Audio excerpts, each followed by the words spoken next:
여러분 안녕하십니까? 오늘은 그 온라인 강의 세 번째 시작하겠습니다. 오늘 배울 내용은 앞으로 회로 해석에 있어서 기초가 되는 내용이 됩니다. 회로 소자 중에 저항 회로에 대해서 집중적으로 배우게 됩니다. 오늘 배우는 여러 가지 법칙들이 있는데 그 중에 키르히호프의 법칙, 그리고 직렬저항, 전압분배 법칙, 그리고 병렬저항, 또 전류분배 법칙에 대해서도 학습합니다. 그리고 직렬전압원과 또 병렬전압원에 대해서도 배우게 됩니다. 먼저 우리가 앞으로 많이 듣게 되는 등가라는 말을 많이 듣게 됩니다. 등가 회로의 정의를 여러분들에게 소개합니다.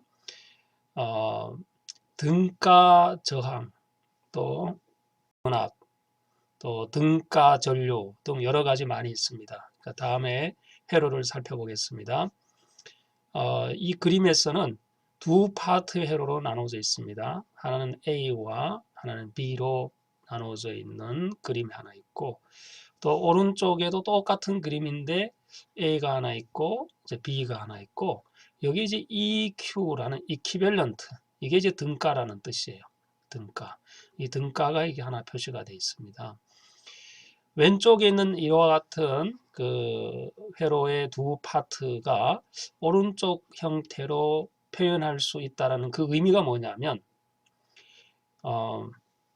등가 회로의 BEQ라는 등가 회로로 변경을 해도 이 파트 A 파트 부분에서의 회로의 소자에 흐르는 전류나 또 전압이나 이러한 전압이 변경되지 않는다면 이 경우에 B 파트를 등가다, 그렇게 이야기를 합니다.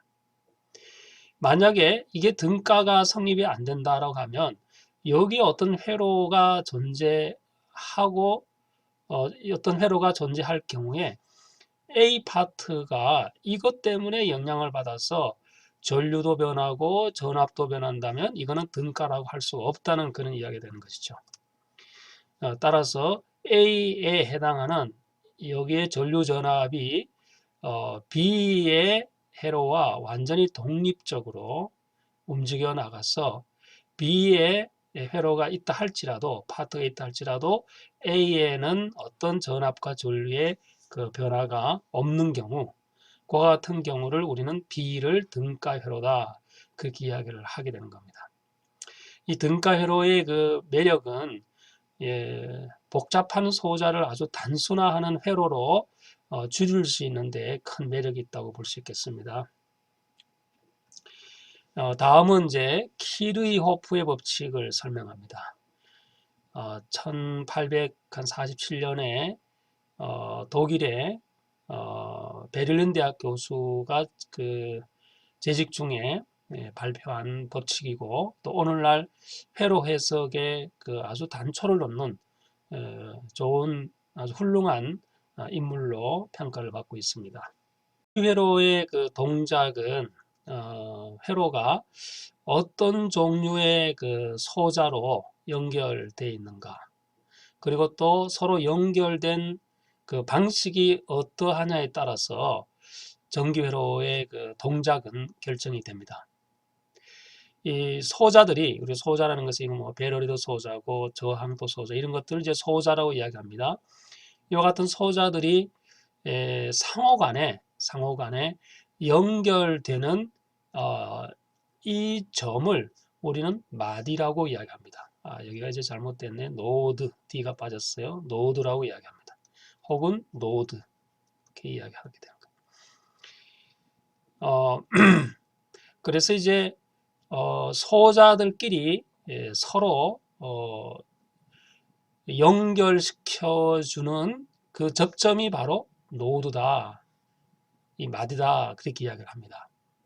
그래서 여러분은 이제 마디를 찾을 수 있어야 되고, 또 이 마디를 회로 소자에서 어떻게 연결되어 있는지를 여러분들이 이제 이해해야 됩니다. 자, 그러면 이제 요 같은 회로가 있다면 이제 우리가 이렇게 회로를 보통 소자를 연결할 때 여러분은 이제 빵판에다가 저항을 연결하고 선을 연결하면 이 점프 와이어들이 이렇게 이제 이와 같은 모양으로 연결되지만 실제 그림을 그릴 때는 이렇게 이제 조금 질서 없이 그리는 것이 아니라 아주 그 보기 좋게 이와 같은 형태로 그림을 그립니다. 그렇죠? 자, 그래서 이제 여기에서 마디를 한번 찾아보겠습니다.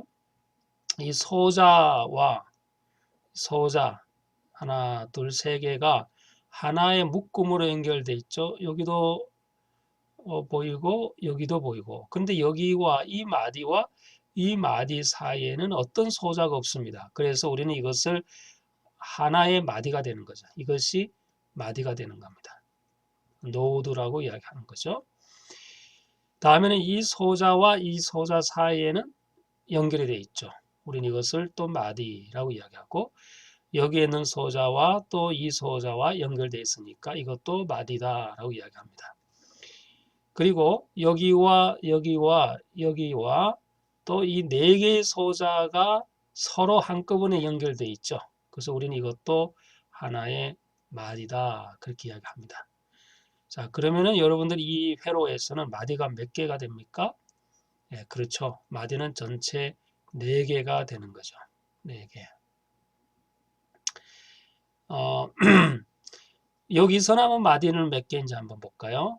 여기가 하나가 되고, 또 그렇죠? 여기가 하나가 되고, 여기도 하나가 되죠. 그리고 여기도 하나가 되고, 요것도 하나가 되지만 여기와 이 사이에는 어떤 소자가 없으니까 이 전체를 하나의 마디로 보는 거예요.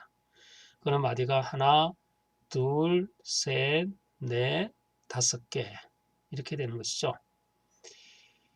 자, 이거는 비슷한 겁니다만은 자, 여기 또 왼쪽과 좀 비슷하죠. 그 다음에 이제 요거는 한번 마디를 한번 볼까요? 여기에 마디가 하나 있고 여기도 마디가 있지만 이 마디와 마디 사이에는 어떤 소자가 없으니까 이 전체를 하나의 마디다 그렇게 보는 거죠. 한 개의 마디다. 노드. 그리고 여기도 하나의 마디가 되고 여기도 마디가 되죠. 여기도 마디가 되는 거고 전체는 이제 4개가 된다라고 볼 수 있겠죠. 그죠? 자, 그러면 이제 회로에서 보면 이렇게 이제 구성을 할 수가 있어요. 그죠? 이렇게 최종적으로 구성할 수가 있는데 여기에 있는 회로랑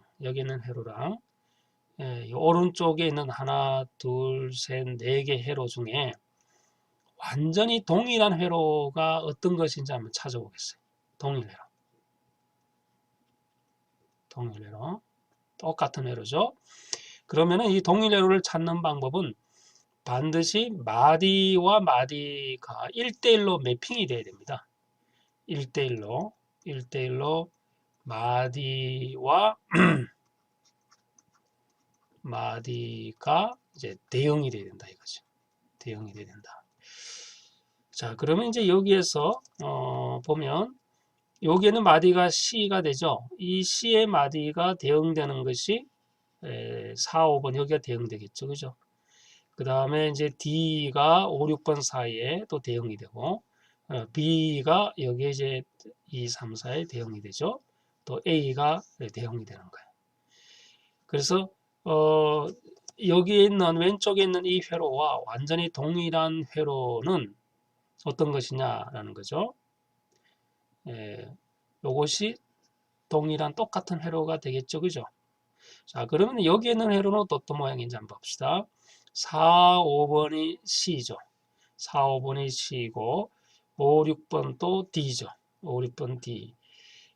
그리고 1, 2, 3, 6이 B가 되죠.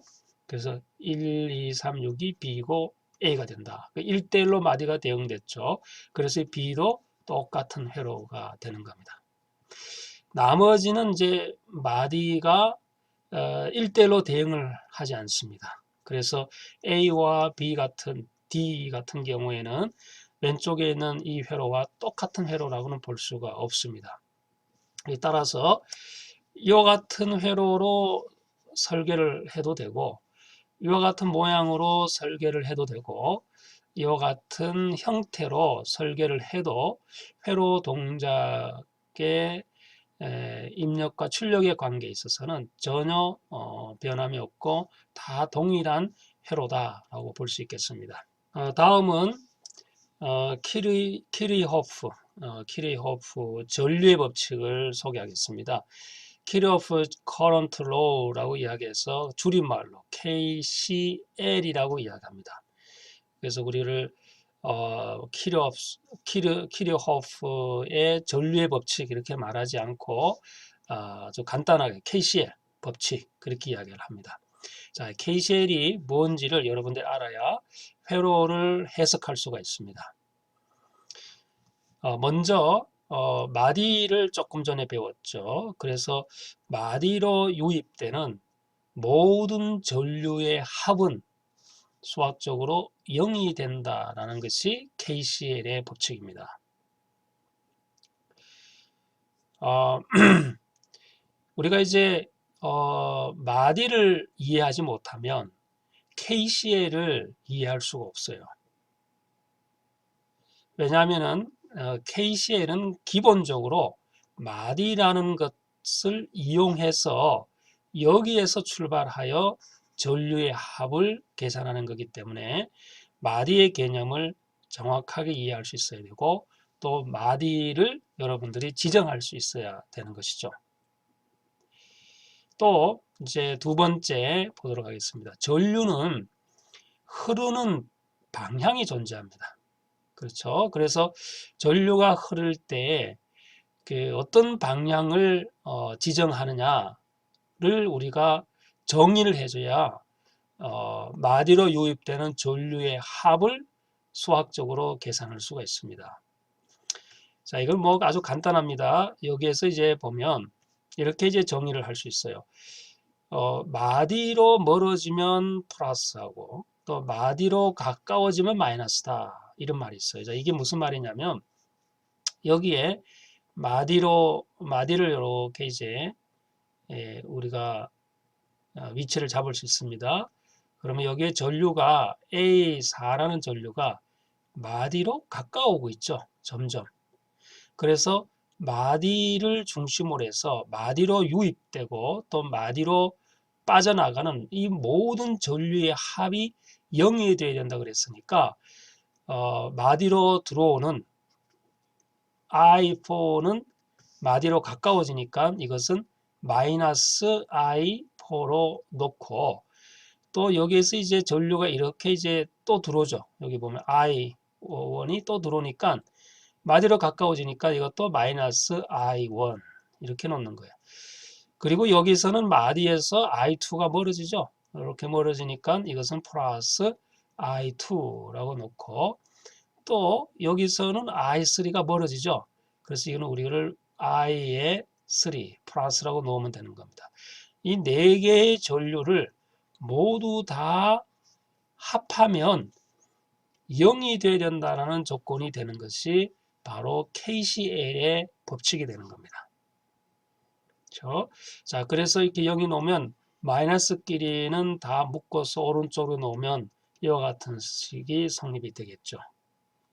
자, 한번 여기서 예제를 한번 검토를 다시 해보겠습니다. 여기도 이제 마디가 있죠. 예를 들어서 여기를 볼까요? 요거의 마디의 전류의 합을 한번 보도록 하겠습니다. 자, 이 마디를 중심으로 해서 들어오는 것을 우리는 마이너스라고 하고, 그렇죠? 마디로 가까워지니까 나가는 것을 플러스라고 한번 가정해 보겠습니다. 자, 우리가 2차에서는 다 이렇게 가정했고 대부분 전개를 이렇게 가정합니다. 그러나 거꾸로 해도 상관은 없어요. 나가는 것을 마이너스라고 들어오는 것을 플러스로 정의해도 결과는 같아요. 그런데 이제 그런 원칙을 회로 해석에 있어서 끝까지 적용하면 문제가 없어요. 하지만 어떤 마디에는 들어오는 것을 플러스로 했다가 또 어떤 마디에는 나가는 것을 플러스로 했다든지 이렇게 해서 기준 방향을 왔다 갔다 노드마다 다르게 하면 회로 해석은 할 수가 없습니다. 따라서 우리가 이제 일반적으로 많이 사용하는 그 원칙이 있으니까 그 원칙을 기준으로 여러분들에게 소개를 하는 겁니다. 자, 이거 하나 이제 노드가 있고 이 노드에 들어오는 것을 이제 플러스 마이너스를 하고 나가는 것을 이제 플러스를 한번 여기에 정의를 했으니까 그런 기준 방향을 삼아놓고 보는 거예요. 자, 그러면 I1은 나가는 거니까 플러스가 되겠죠. 그래서 I1이 되는 것이고 I2는 이 마디를 보면은 I2는 들어오게 되니까 마이너스 I2 되고 여기는 또 들어오게 되죠. 그래서 마이너스 I3 또 여기는 또 들어오게 되죠. I 그래서 마이너스 I6 이 총합이 얼마가 된다고요? 0 이렇게 되는 거예요. 그렇죠? 그래서 이 회로에 보면 여기에 해당하는 노드 첫 번째 해당하는 것이 KCL이 여기가 만족이 되고 또 여기가 이제 노드 2라고 가정해 봐요. 그러면 노드 2는 또 여기에 해당하는 KCL이 또 만족되겠죠. 노드가 여기는 몇 개입니까? 4개가 되죠. 그러면은 각각의 노드에서도 다 KCL이 만족이 되어야 되겠죠. 그러면 이제 여기에 해당하는 노드 3 볼까요? 그러면 이 기준으로 보면 나가는 것을 우리는 I4고 또 들어오는 것이 마이너스 I에 5 equal 0. 여기는 이제 N3에 해당하는 노드가 되겠죠. 그죠? 그 다음에 여기가 또 마지막에 N4에 해당하는 노드가 있습니다. 여기에는 이제 나가는 경우가 I4가 5가 되고 또 나가는 경우죠. 노드에서 그래서 플러스 I6 equal 0 이렇게 되는 겁니다. 이것이 바로 KCL의 법칙입니다. 다음에는 루프라는 정의가 있습니다. 루프 혹은 메쉬라고 이야기를 하는데 이 루프는 어떻게 정의하는지를 또 여러분들이 알아야 됩니다. 자, 루프 그야말로 루프죠. 이렇게 시작점이 있으면은 반드시 끝점하고 시작점이 만나는 것이 루프입니다. 그래서 이걸 우리는 폐쇄회로, close라고 이야기하죠. 이 폐쇄회로를 구성하는 겁니다. 그러나 같은 루프라 하더라도 이런 형태로 빙글빙글 돌면서 만나는 이것은 사실은 루프의 개념으로 여기서 사용하지 않습니다. 자, 그러니까 시작점 끝점을 한 번 정도 돌려서 만나는 이것을 우리는 루프다라는 거죠. 그럼 이 회로에서 이 루프는 어떻게 정의하는지 보도록 하겠습니다. 여기 회로에서 이 소자에 이런 회로가 있으면은 루프가 이와 같은 루프가 하나 만들어지고, 그렇죠? 또 이런 루프가 또 하나 만들어지겠죠. 이렇게. 또 이런 루프도 있을 수 있어요. 전체 루프가 하나 회로가 이렇게 움직이는 이런 루프가 있을 수 있습니다. 그럼 루프라는 것은 이렇게 한 바퀴를 도는데 보통 이제 많이 그 방향이 시계 방향으로 많이 이렇게 씁니다. 물론 뭐 반시계 방향으로 해도 상관은 없는데 그러나 아까 전에도 이야기했지만 노드에서도 설명했었죠. 그죠? 일단 기준 방향이 정해지면 그 기준 방향을 회로해서 끝까지 가져야 되는 것이지 한 번은 이렇게 시계 방향으로 돌았다가 또 한 번은 반시계 방향으로 돌고 이렇게 되면은 이제 회로 해석이 복잡해지고 풀기가 어렵습니다. 그래서 이와 같은 형태로 루프를 구성하는 것이 훨씬 더 쉽습니다. 자, 그러면 이 사이에 어떠한 중간 마디도 2번 이상 만나지 않는다라는 그 말은 이제 여기가 하나 마디죠. 여기도 마디도 여기는 마디죠. 그래서 여기에 마디 있는데 이 루프를 한번 구성해봐요. 이 구성하면 이 루프가 이 마디 하나 마디마다 한 번씩 만나잖아요. 그런데 이제 이것이 루프가 이렇게 구성되고 또 한 바퀴 돌고 이런 식으로 가서 구성이 되면 요 마디에서 보면 얘도 한 번 만나게 되고 또 한 바퀴 돌았던 안쪽으로 돌았던 여기서도 한 바퀴 만나게 되니까 이 노드는 사실은 2번의 폐쇄회로에서 만난 그런 꼴이 되는 것이잖아요. 그런 말을 이야기하는 거예요. 그래서 루프를 구성할 때 마디는 적어도 한 번만 지나는 형태의 루프를 구성하라 라는 것을 이야기합니다. 그러면 이 방향은 무슨 방향이냐? 결국은 이것이 전류가 흘러가는 방향으로 보면 되는 거예요. 자, 루프가 이렇게 이제 루프를 시계 방향으로 설정을 한다라는 것은 어떤 기준 방향이 설정이 되었고, 이 기준 방향이 결국은 전류가 이렇게 흘러간다라는 것으로 가정을 하고 이런 루프를 만드는 거예요. 그렇죠? 자, 그러면 여기도 루프가 몇 개가 있을 것 같아요? 자, 하나 있죠? 둘 있죠? 그리고 셋 있고, 또 뭐가 있어요? 네 개, 또 루프 있죠. 그죠? 그리고 또 여기도 루프가 있을 수 있잖아요. 그렇죠? 그리고 또 어떤 게 있습니까? 네, 맞죠. 여기도 루프가 있을 수 있죠. 많이 있을 수 있죠. 루프는. 자, 여기도 마찬가지로 루프 이렇게 구성할 수 있고, 그죠? 또 이렇게 전체를 또 구성할 수 있죠. 이렇게 해도 각각 그 마디에는 한 번만 루프에 지나가는 것이기 때문에 만족이 되죠. 그 다음에 이렇게 루프도 구성할 수 있습니다. 그리고 또 전체의 루프를 구성할 수 있겠죠. 그죠?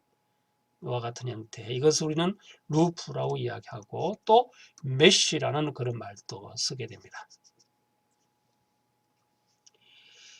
자, 이제 KVL이라는 것을 정의해야 합니다. 자, KVL은 키리호프의 그 K의 앞에 있는 캡타를 따고, 그리고 볼테이지 low라고 해서 전압의 법칙 그렇게 이야기합니다. 그래서 KVL. 우리가 앞에서는 뭐가 했었어요?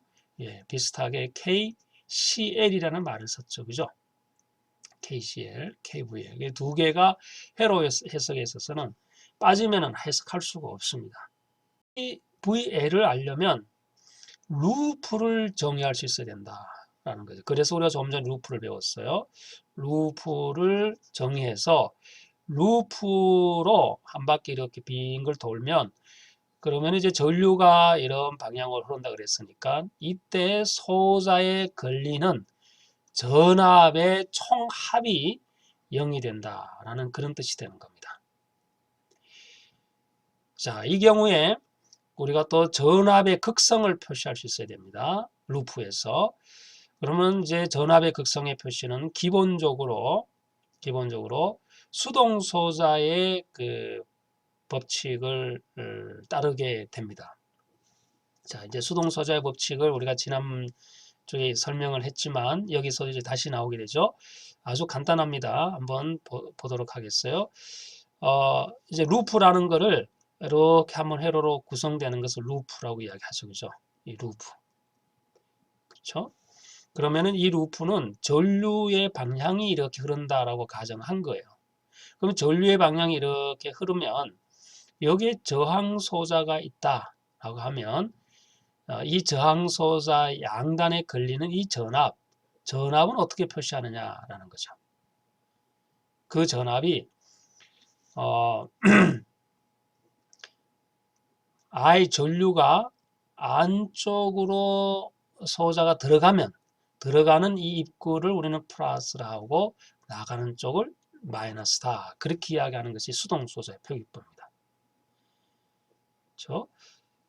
그래서 이제 양극의 극성, 여기가 플러스가 되죠. 이 들어올 때 양극의 극성을 만났잖아요. 그죠? 여기에 예를 들어서 여기에 양극의 극성을 만났는데 이 경우에는 플러스가 되고 또 나가는 쪽은 마이너스가 되는 거예요. 여기는 이미 표시가 되어 있어서 그런데 만약에 표시가 없는 그냥 저항 소자가 하나 있다. 우리가 저항을 우리가 이렇게 이제 기호로 배웠으니까 한번 써볼게요. 이렇게 해서 여기에 이제 어떤 전압이 있어야 되겠죠. 전압이 이렇게 5V 전압이 있고 저항이 R1, R2라고 한번 가정해봐요. 그러면 여기에 이제 아주 간단하게 루프를 이렇게 이제 구성한다. 전류가 이렇게 흐른다라고 가정해봐요. 그러면은 여기에 R1의 저항, R1 저항에 걸리는 전압의 표시는 이렇게 이제 전류가 이렇게 흐른다는 가정하니까 소자로 유입되는 거죠. 들어가는 거예요.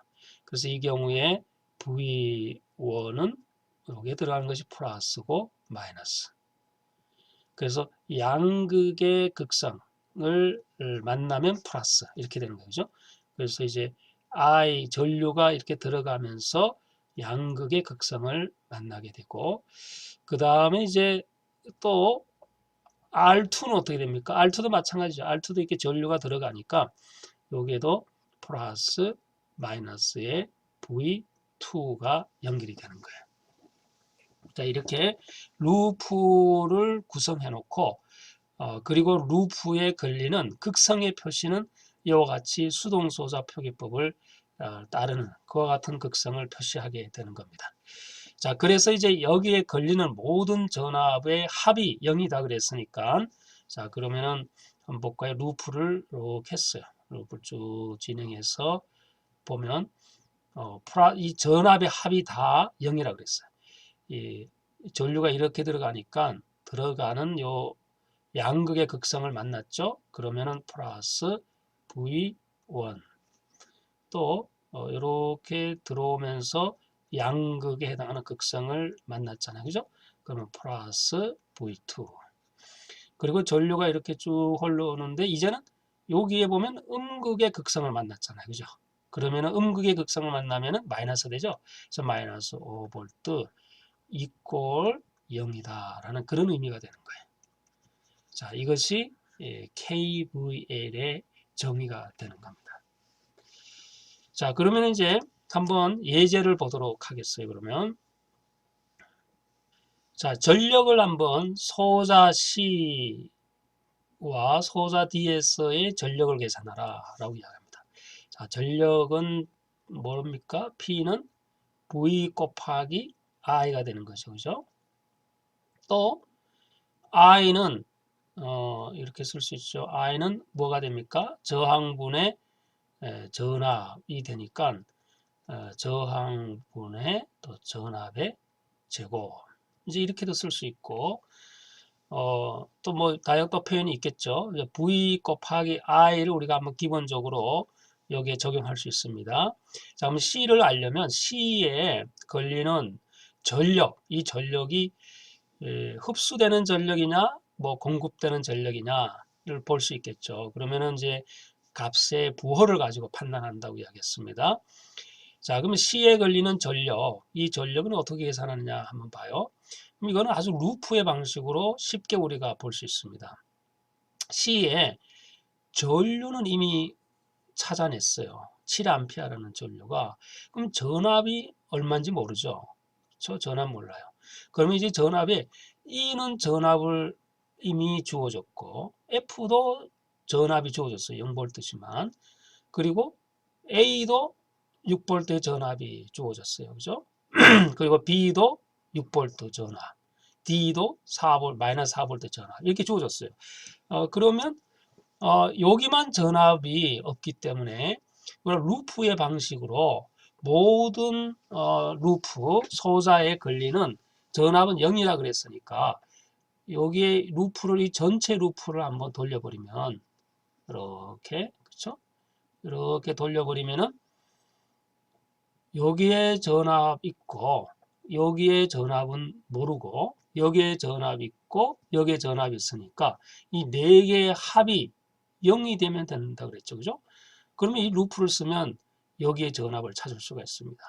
자, 그러면 이제 이 전압 어떻게 찾는지 보도록 하겠어요. 이 경우에 이제 극성 표시를 잘 해줘야 됩니다. 자, 이제 여기서부터 출발해 볼게요. 자, 이렇게 해서 쭉 출발을 해서 이제 전류가 이와 같은 형태로 흐른다고 가정하는 거죠. 그러면 마이너스가 만났으니까 이거는 음극이 만나면 극성은 마이너스가 된다 그랬죠. 그래서 요거는 마이너스 V 되는 거고 그리고 쭉 진행하다가 이제는 플러스를 만났잖아요. 그죠? 그래서 플러스 4V 이렇게 되는 거고 그리고 이제 그 F 소자 쪽으로 넘어오면 이제 마이너스가 만났잖아요. 그래서 마이너스 0V 이렇게 되는 것이고 그리고 이제 이 사이는 소자가 없으니까 통과가 되는 거예요. 쭉 올라가서 이제 마지막 A 소자에서는 마이너스에 걸려있잖아요. 그죠? 그래서 마이너스 6V 이꼴 이게 합이 얼마가 된다고요? 그렇죠. 0이 되는 겁니다. 0. 자, 그럼 마이너스 V 마이너스 2V 이렇게 되죠. 이꼴 0 이렇게 되니까 따라서 V는 몇 볼트입니까? 마이너스 2V가 되는 것이죠. 마이너스 2V. 자, 그러면 이 소자에 걸리는 C의 전력은 어떻게 표시가 됩니까? 자, 이제 전압 마이너스 2가 계산이 됐어요. 그러면 이 마이너스 2가 여기에 마이너스 2V 이렇게 걸리겠죠. 그죠? 그런데 여기에 보면 여기가 또 마이너스가 붙어져 있어요. 요 마이너스 플러스 이렇게 돼 있습니다. 그러면 이제 이 경우에는 마이너스 2V면은 사실은 여기가 마이너스 플러스인데 이미 여기도 마이너스 플러스가 걸려 있으니까 이렇게 이제 볼 수 있겠죠. 그러면 여기에 마이너스를 이렇게 두 개가 표시되어 있는데 이거를 하나로 여기를 플러스로 하고 요거를 마이너스로 하고 이거를 그냥 2V로 볼 수 있어요. 그렇죠? 여기 플러스 마이너스. 자, 이렇게 되죠. 그러면 여기에서 이제 전류가 7A가 이렇게 이제 흐른다라고 가정하니까 이것은 수동소자 표기법에 따르지 않죠. 그렇죠? 전류가 이제 이렇게 들어가니까 수동소자 표기법은 전류가 들어가는 그 입구에 플러스가 되어야 되는데 여기가 마이너스가 됐잖아요. 그죠? 그래서 수동소자 표기법을 따르지 않습니다. 자, 그래서 이 경우에는 전류가 이렇게 들어가는 형태 P는 전류가 7A가 되고 전압이 마이너스 2V 이렇게 걸려 있는 거예요. 이것이 이제 마이너스 14 와트가 되는 겁니다. 자, 이제 전력이 마이너스 값이 나오면은 얘는 배터리와 같은 거라고 그랬죠. 예, 전력을 제공을 하는 것이다 라고 혹은 공급한다 그렇게 볼 수 있습니다. 자, 다음에 이제 D의 전력을 한번 보도록 하겠습니다. D는 전압은 표시가 되어 있는데 전류가 없죠. 계산해야 돼요. 그래서 이 경우에는 전류를 계산하기 위해서는 여기에 있는 노드, 마디를 이용하면 이 전류를 계산할 수 있어요. 마디를 이용한다는 것은 이 마디를 중심으로 해서 나가고 들어오고 하는 모든 전류의 합이 0이 되어야 된다는 조건인데 그 조건은 앞에서 배웠던 KCL로 적용할 수 있겠죠. 그죠? 그래서 멀리 쪽으로 나가는 경우를 우리는 7A라고 두고 얘도 나가니까 플러스에 여기는 또 마이너스 10이죠. 그래서 10A라고 두고 얘도 또 나가네요. 그래서 얘도 플러스 I 이꼴 0이다. 이제 이렇게 할 수 있어요. 그죠? 자, 그리고 또 뭐 반대로 할 수 있다고 그랬죠. 들어오는 쪽을 전부 플러스로 하겠다. 라고 하면 나가는 건 다 마이너스잖아요. 그죠? 그러면은 이제 마이너스 7, 또 나가는 거가 마이너스 10인데 또 마이너스니까 플러스 10, 그리고 또 나가는 거니까 마이너스 I 이꼴 0. 이렇게 해도 상관은 없어요. 다 똑같은 결과값은 얻어지게 되어 있습니다. 자, 그래서 I는 얼마가 됩니까? 3이 되는 거죠. 3A가 된다라는 거죠. 여기 I가 3이 되는 거예요. 그래서 우리가 전력을 계산할 때 P는 VI가 되니까 여기에 V를 한번 봐요. 여기 보면 우리 여기와 똑같은 건데 여기가 마이너스로 표시되어 있고요. 플러스 표시되어 있는데 이게 또 마이너스 4잖아요. 그죠? 이러면은 이 마이너스 이게 플러스가 되고 요가 마이너스가 되고 요걸 플러스로 놓을 수 있어요. 이렇게 이거 다시 한번 설명하면 여기가 마이너스 4가 되는 거예요. 그죠? 마이너스 4V. 그리고 여기는 또 마이너스가 돼 있고 여기가 플러스가 돼 있으니까 이 극성을 바꿔주고 이 극성을 플러스로 해주면 되는 겁니다. 그렇죠? 그러면 여기가 플러스가 되고 이 부분이 마이너스가 되어서 마이너스 4 대신에 플러스로 하면 되는 거예요. 극성을 바꿔주고 이 부호도 바꿔주면 되는 거죠. 이렇게 되죠.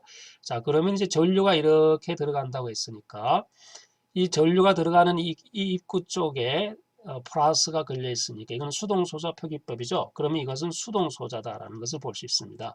그래서 전류가 좀 전에 계산했죠. 3A하고 전압 V는 4V가 되어서 따라서 P는 12W가 된다. 이 부호가 플러스잖아요. 그죠? 그러면 이 경우에는 이 에너지는 이 소자에서 흡수가 되어서 열로 발산한다 라고 볼 수 있습니다. 자, 다음 하나 예를 더 보도록 하겠습니다. R1이 8옴이다. 여기가 이제 8이다. 8옴이고 또 V2가 여기 있네요. 여기가 마이너스 10이다. 그렇죠? 마이너스 10이다. 10V. 그리고 I3가 2A다.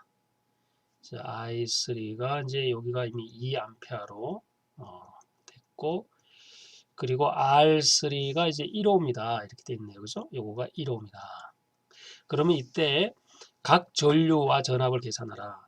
현재 이제 I2 전류 모르고 I1 전류를 모르고 또 전압도 V1, V3 모르죠. 그리고 저항 R2도 우리가 모릅니다. 이것을 다 계산하라라는 것이죠. 그러면은 뭐 가장 쉬운 거를 먼저 계산하면 R3 저항에 지나가는 전류가 2A고 R3가 1옴이니까 V3는 전압은 금방 계산하죠. 두 개의 전류 ohm의 법칙에 V = IR이니까 두 개를 곱하면은 여기는 2V가 되겠죠. 그죠? 2V. 그래서 V3는 찾았어요.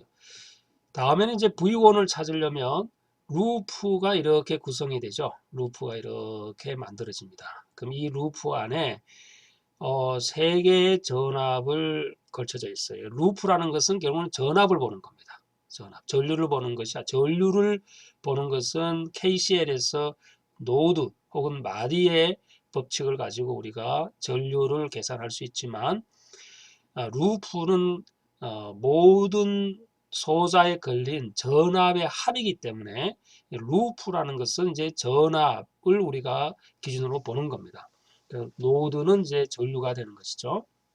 자, 그러면 이제 여기에 전압이 3개인데 한 루프에 전압이 3개인데 2개는 이미 알고 있으니까 V1은 쉽게 찾을 수 있겠죠. 그래서 루프의 1, 루프 1을 한번 여기다가 쓰면은 루프 1은 제 루프 1은 여기를 기준으로 해볼까요? 이렇게 이제 전류가 흐른다 그랬으니까 수동소자표기법에서 이렇게 만나는 쪽이 플러스면 이것이 이제 플러스가 된다 그랬죠. 이제 V3 되고 그리고 전류가 이렇게 흐른다라고 가죠. 루프의 방향이죠. 이 루프의 방향은 전류의 방향을 이야기하는 거예요. 전류가 이렇게 흐른다라고 가정하면 마이너스를 만났으니까 마이너스 10V 이렇게 되는 것이고 다시 이제 쭉 루프가 올라가서 이제는 플러스로 만났잖아요. 그래서 얘는 플러스 V1이 되어서 토탈 0이다 라는 것을 볼 수 있습니다. 자, 그러면 V3는 이미 계산했죠. 그죠? V3는 2V다 그렇게 되니까 따라서 V1은 얼마가 됩니까? 그렇죠. 8V가 되겠죠. 그죠? V1은 8V. 그래서 V1, V3 계산했어요. V1, V3. 자, 다음에 뭐가 남았나요? 전류만 알면 되죠, 이제. 예, 전류. 자, 이 전류 계산하기 위해서는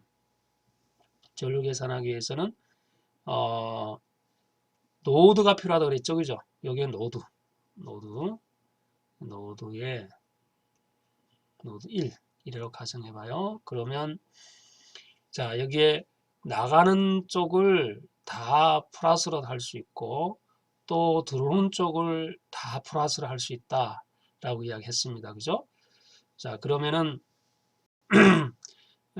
마디에서 멀어지는 걸 플러스로 놓고 가까워진 걸 마이너스로 놓는다라고 정해졌으니까 마디에서 멀어지는 거는 플러스, 가까워지는 거는 마이너스. 그러면 I1이 마디에서 가까워지죠. 얘는 이제 마이너스 되겠죠. 마이너스 I1. 멀어지는 것은 플러스 I2 플러스 I3 이꼴 0. 이렇게 되겠죠. 자, 그럼 I3는 이미 알고 있어요. 여기가 2A다라고 하겠습니다. 그죠? 2A. 그러면 I1은, I2는 얼마인가? I1. I2, 그리고 I1을 모르잖아요. 그죠? I1. 이것도 이제 모르는 거예요. 이것을 계산하면 됩니다. 자, 여기에서 이제, 여기 있는 R1의 소자를 한번 봐요. 저항이 결정됐고, 또 전압이 결정됐잖아요. 그러면 저항과 전압이 결정되면 옴의 법칙에 하면은 전류도 결정할 수 있겠죠. 그죠? 그럼 이 전류는 어떻게 계산하나요? I1 이꼴 이 소자에 흐르는 전류가 되니까 I는 R1분의 V1이잖아요. 그죠? 이 소자에만 흐르는 저항 전류가 이렇게 결정이 되니까 그러면은 I1은 R1이 8ohm이고 V1이 얼마가 됐나요? 8V죠? 8V 이렇게 되니까 이것은 1A가 되네요. 그죠? 그래서 I1은 1A다라는 걸 알 수 있습니다. 자, 그래서 I2는 이제 저절로 찾을 수 있겠죠? I2는 여기가 1, 마이너스 1 플러스 2가 되어서 1 넘어오면은 마이너스 1A가 되네요. 그죠? I2는 마이너스 1A다라는 것을 볼 수 있습니다. 자, 그러면 이제 여기에 들어가는 것이 I2가 마이너스 1A가 되죠. 그죠? 그러면은 R2를 계산할 수 있습니다. R2. 자, R2는 어떻게 계산합니까? R2는 옴의 법칙에 의하면은 옴의 법칙 V 이꼴 IR 알죠? 그죠? IR. 이렇게 이 R을 찾으려면 전류분의 전압이잖아요. 이 전류가 I2고 요 전압이 V2 이렇게 되죠. 그죠? 자, 그러면은 요거를 그대로 대입하면 I2가 마이너스 1이고 V2는 마이너스 10V로 줬으니까 마이너스 10V 이렇게 돼서 분모 분자에 다 마이너스 있으니까 플러스가 되어서 15입니다. 라는 결론이 얻어지게 되는 거죠. 자, 이처럼 KCL과 KVL을 이용해서 아주 간단한 그 회로에 각각의 소자에 걸리는 전류와 전압 계산하는 방법을 배웠습니다. 자, 우리가 지난주에 배웠던 이 종속 전원이죠.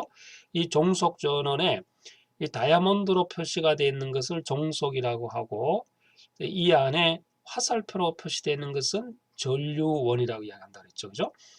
그러면 이제 이것은 우리가 정확하게 이름을 이야기한다면 종속 전류원인데 이 종속 전류원은 전류의 영향을 받는 종속 전류원이 되는 거예요. 그래서 current, controlled current 소스 이렇게 이름을 붙인다 그랬어요. 그죠?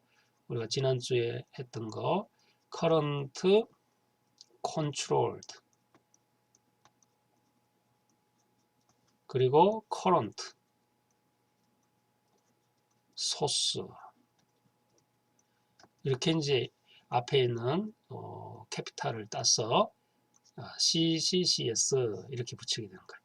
만약 이런 회로에 우리가 이제 전류 이 사이에 흐르는 전류를 이제 측정을 하려면 암메타를 여기다가 이제 선을 끊어버리고 여기를 끊고 여기다 연결해서 전류가 이 사이로 통과해서 이렇게 빠져나오도록 해야 된다고 이야기했습니다. 전류계를 가지고 그럼 전류계를 가지고 측정한 그 전류 값이나 오늘 지금 배웠던 KVL이나 KCL 방식으로 계산된 이 전류 IM의 값은 똑같아야 되겠죠. 그죠?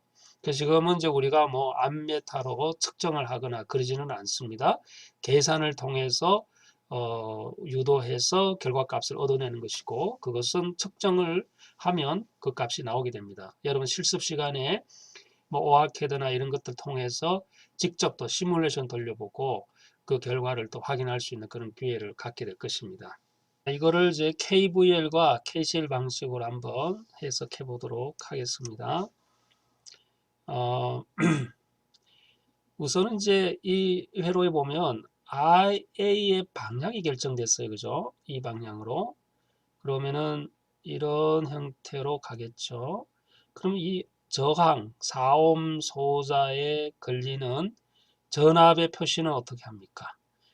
그렇죠. 여기에 마이너스고 여기가 플러스가 되겠죠. 예, 저항이기 때문에 수동 소자의 표기법 따르니까.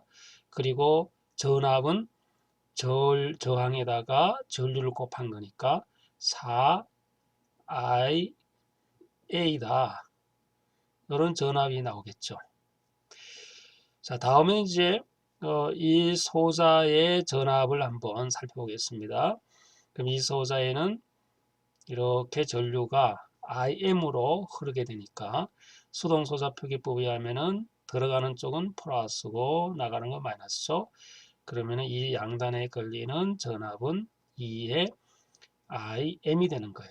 자, 이렇게 우리가 KCL 적용을 하려면 이제 노드의 저항이 전류가 필요하지만 노드에 들어오고 나가고의 모든 합의 전류가 0이다라는 게 필요하지만 지금처럼 이제 이렇게 전압으로 표시한 이유는 KVL을 적용하기 위해서 그런 겁니다.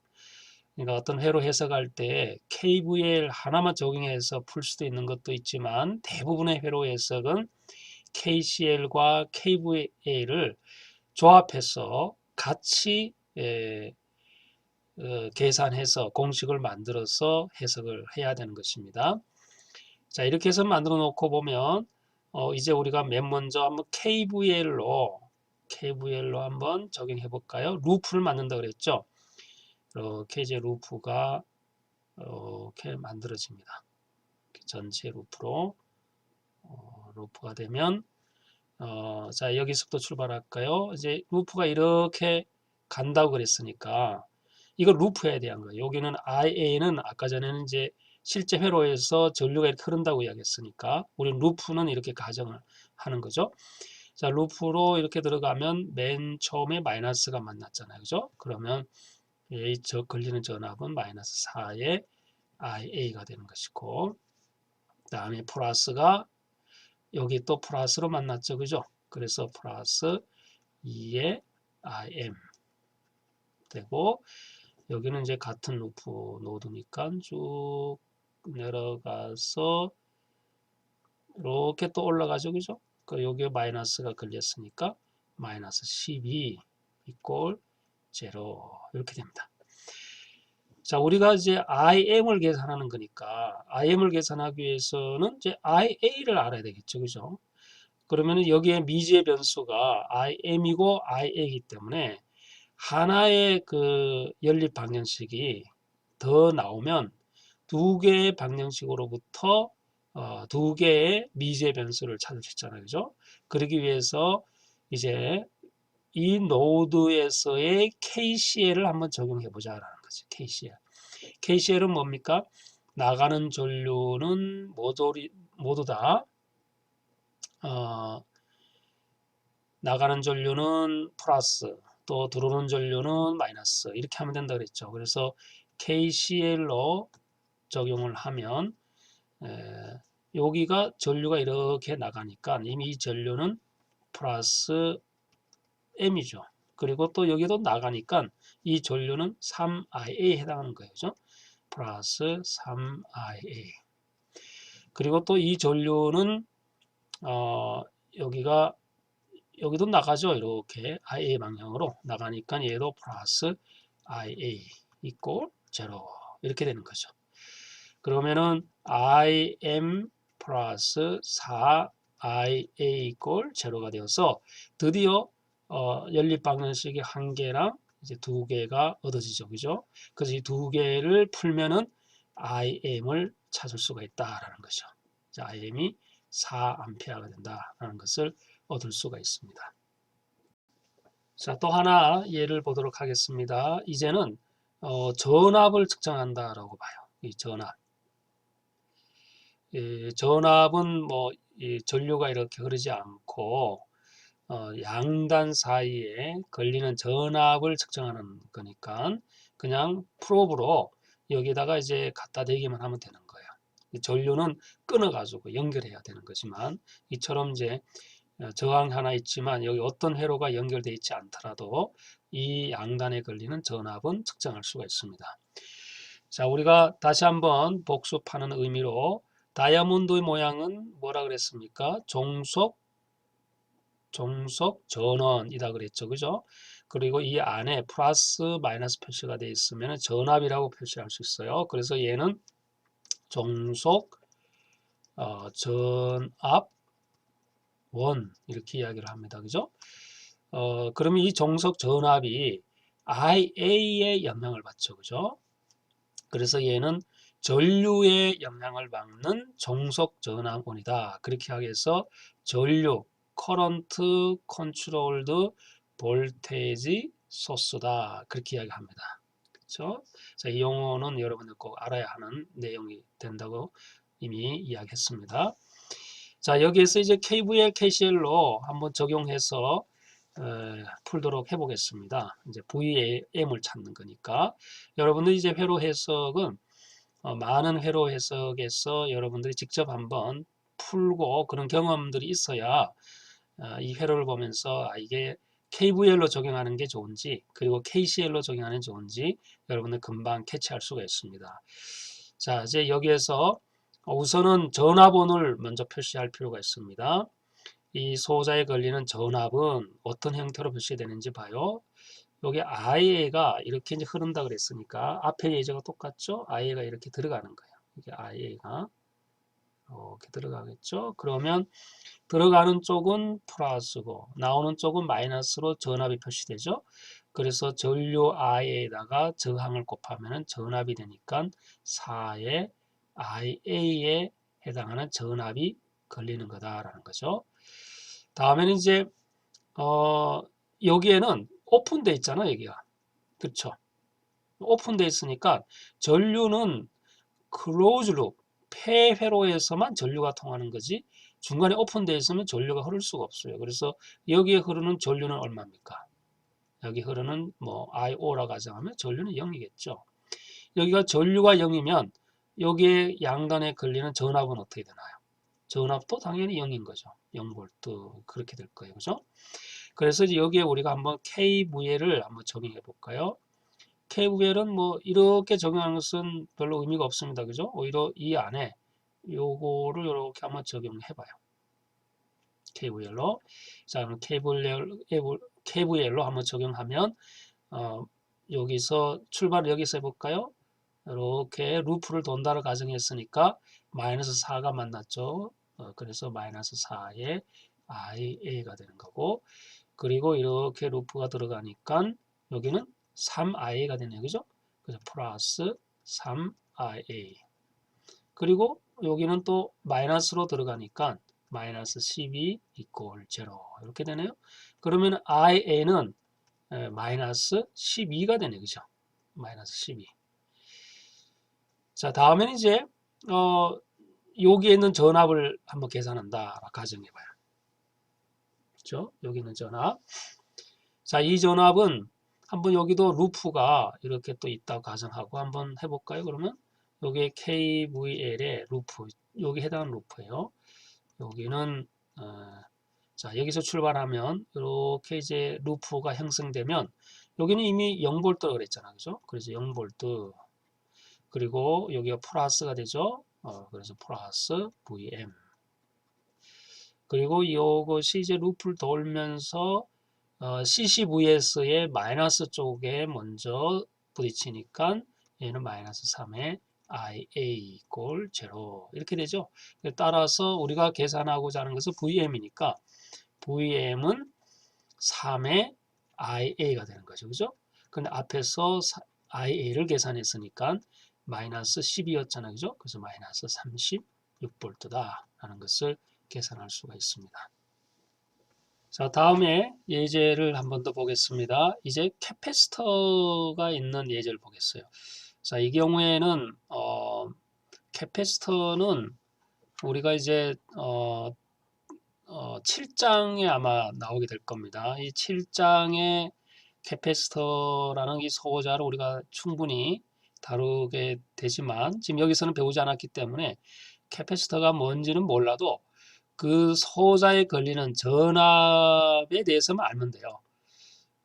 그리고 우리가 여기서 또 하나 관심을 가져야 할 것은 여기 이제 VS에 갈로에서 다 T로 표시를 했어요. 여기 T 이렇게 다 T. 이것은 이제 시간에 따라서 변하는 시변 함수다. 그렇게 이야기를 합니다. 시변 함수.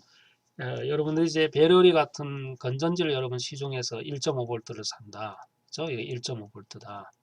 이렇게 하면은 이 전압에 해당하는 소수는 VS는 1.5V 이렇게 표시하지 VS의 T가 1.5V다 이렇게 표시하지는 않습니다.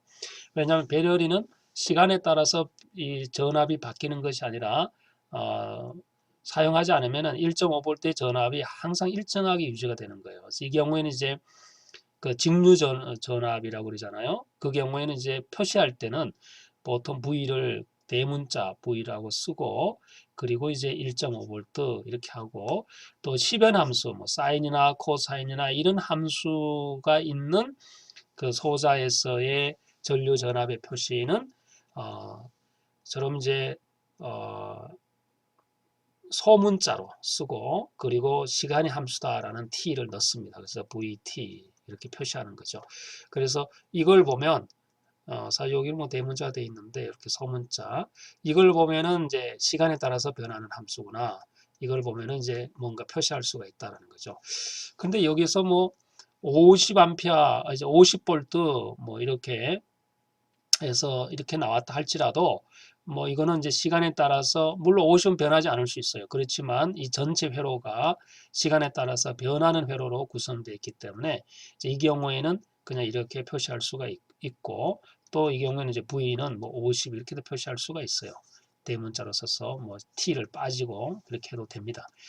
그러나 이제 전체적으로 이 회로는 시간에 따라서 변하는 함수다라는 것을 이제 명시하는 것이죠. 자, 그래서 다시 한번 푸는 방법으로 돌아오도록 하겠습니다. 앞에서 배웠던 KVL과 KCL을 적용시켜서 뭐 이런 복잡한 문제인 것처럼 보이지만 시변 함수인 것처럼 보이지만 그렇죠. 시변 함수이죠. 근데 아주 간단하게 또 우리가 충분히 풀 수 있습니다. 여기에 VS가 이렇게 주어졌고 또 VC가 이렇게 주어졌을 때 IS하고 V는 얼마냐 이런 걸 찾아보는 거죠.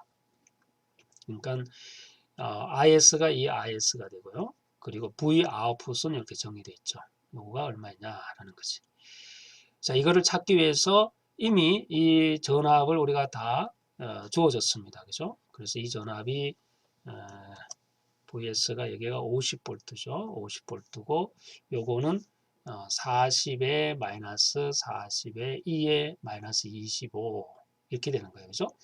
자, 이건 뭐 그림을 그려본다면 40을 앞으로 뽑아내고 1 마이너스 2에 마이너스 25t 이렇게 되겠죠. 그죠? 그러면은 자, 그러면 이걸 그림으로 보면은 뭐 시간이 t가 0이다. 그럼 어떻게 되나? t가 0이면은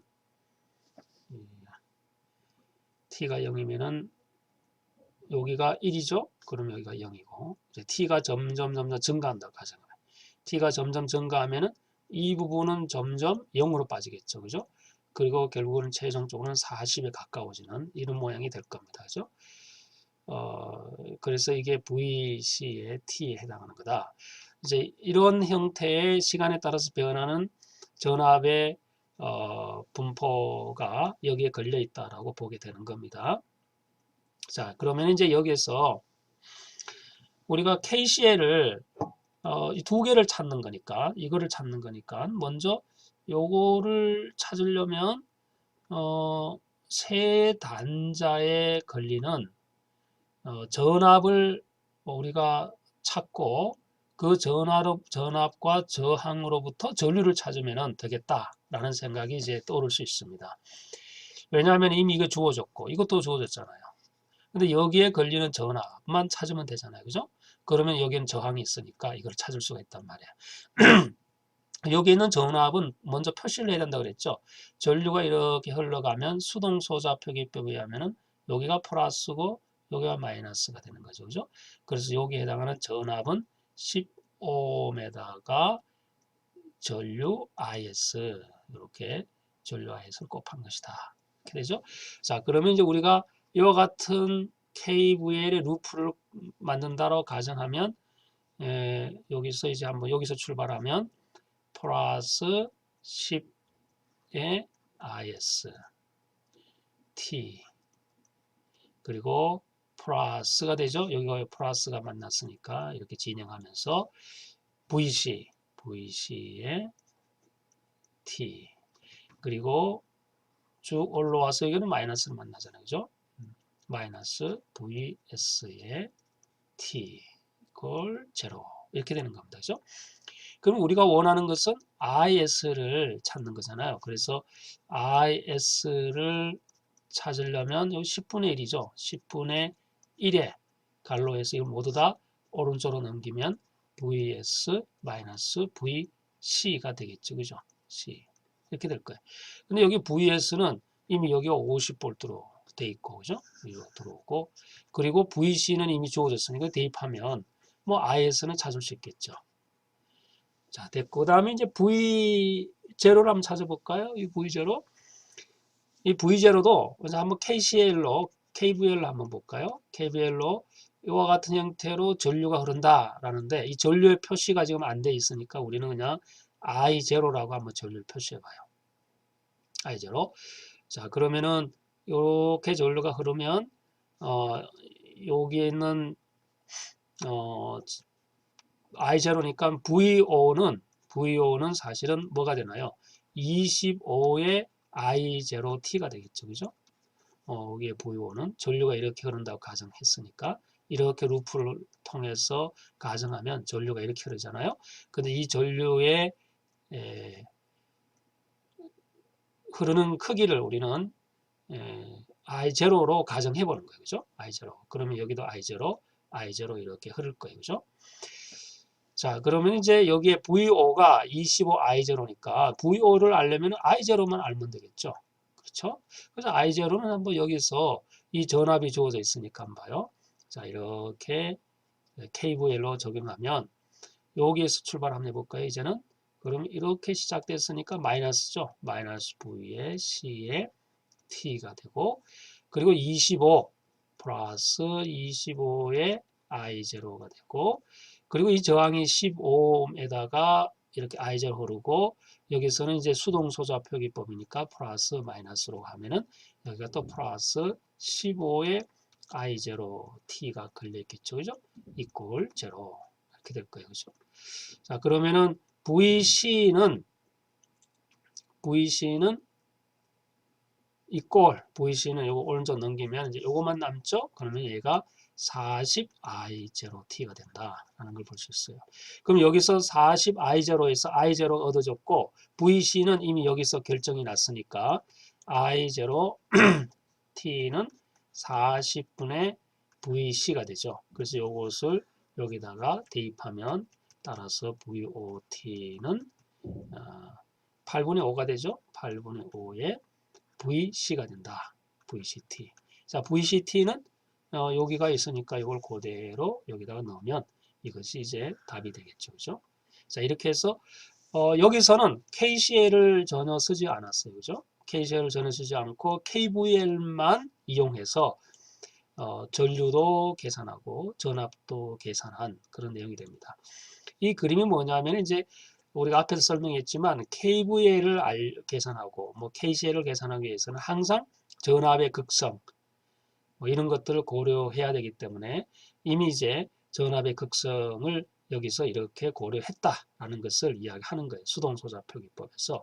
그래서 반드시 KVL을 적용하기 앞서서 거기에 해당하는 저항소자의 그 극성 표시를 먼저 해줄 필요가 있다. 그리고 난 다음에 KVL로 루프를 통해서 양단의 회로 소자에 걸리는 전압의 총합이 0이 되도록 하면 된다는 것입니다.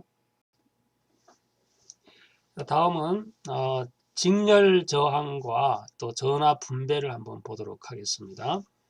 자, 이것이 이제 직렬 저항에 해당하는 것이죠. 직렬 저항은 전류 하나의 루프에 동일한 전류가 흐를 경우를 직렬 저항이라고 이야기합니다. 자, 여기에서 직렬 회로라고 이야기합니다. 그래서 이제 이 직렬 회로에 그 저항이 이제 세 개가 연결되어 있는 그런 직렬 저항을 한번 보도록 하겠습니다. 자, 여기에서 보면 앞에서 배웠던 노드는 몇 개입니까? 하나, 둘, 셋, 넷. 이 노드가 되죠, 그죠? 노드가. 자, 이 노드에 뭐 전류를 계산한다라고 가정해봐요. 전류를 한번 방정식 세운다 그러면은 멀리 나가는 쪽은 플러스 I1, 들어오는 쪽은 플러스 마이너스 IS 이렇게 되겠죠? 이걸 제로 이렇게 되니까 이 노드에서는 들어오는 전류나 나가는 전류가 똑같다라는 거고, 여기도 마찬가지로 들어오는 거와 나가는 똑같고 여기도 똑같죠, 그죠? 그래서 우리는 이 전체에 지금 이 회로에서 그림은 뭐 I1, I2, I3, 뭐 IS 각각 표시했지만 사실 우리는 이것을 그냥 쉽게 I1이 흐른다라고 볼 수 있는 거예요. 그죠? I1. 자, 그래서 이제 요거를 조금 더 쉽게 풀어서 또 설명하기 위해서 한번 KVL을 한번 적용해 볼까요? KVL은 이렇게 되겠죠. 그죠? 이 루프를 만든다. KVL. KVL의 루프다. 여기 흐르는 전류가 I1이다. 그렇게 가정해 보는 거죠. 그러면은 여기서 우리가 출발하면 전압이 V1 플러스 V2 플러스 V3 여기 됐죠. 그죠? 그리고 여기는 마이너스가 부딪혔잖아요. 그죠? 근데 요 마이너스 V3를 여기다가 쓰는 대신에 요 앞에다가 VS 이렇게 쓰면 되겠죠. 그죠? 그러면 좀 입력 전압은 각각 회로 소자의 양단에 걸리는 모든 전압의 합과 같다.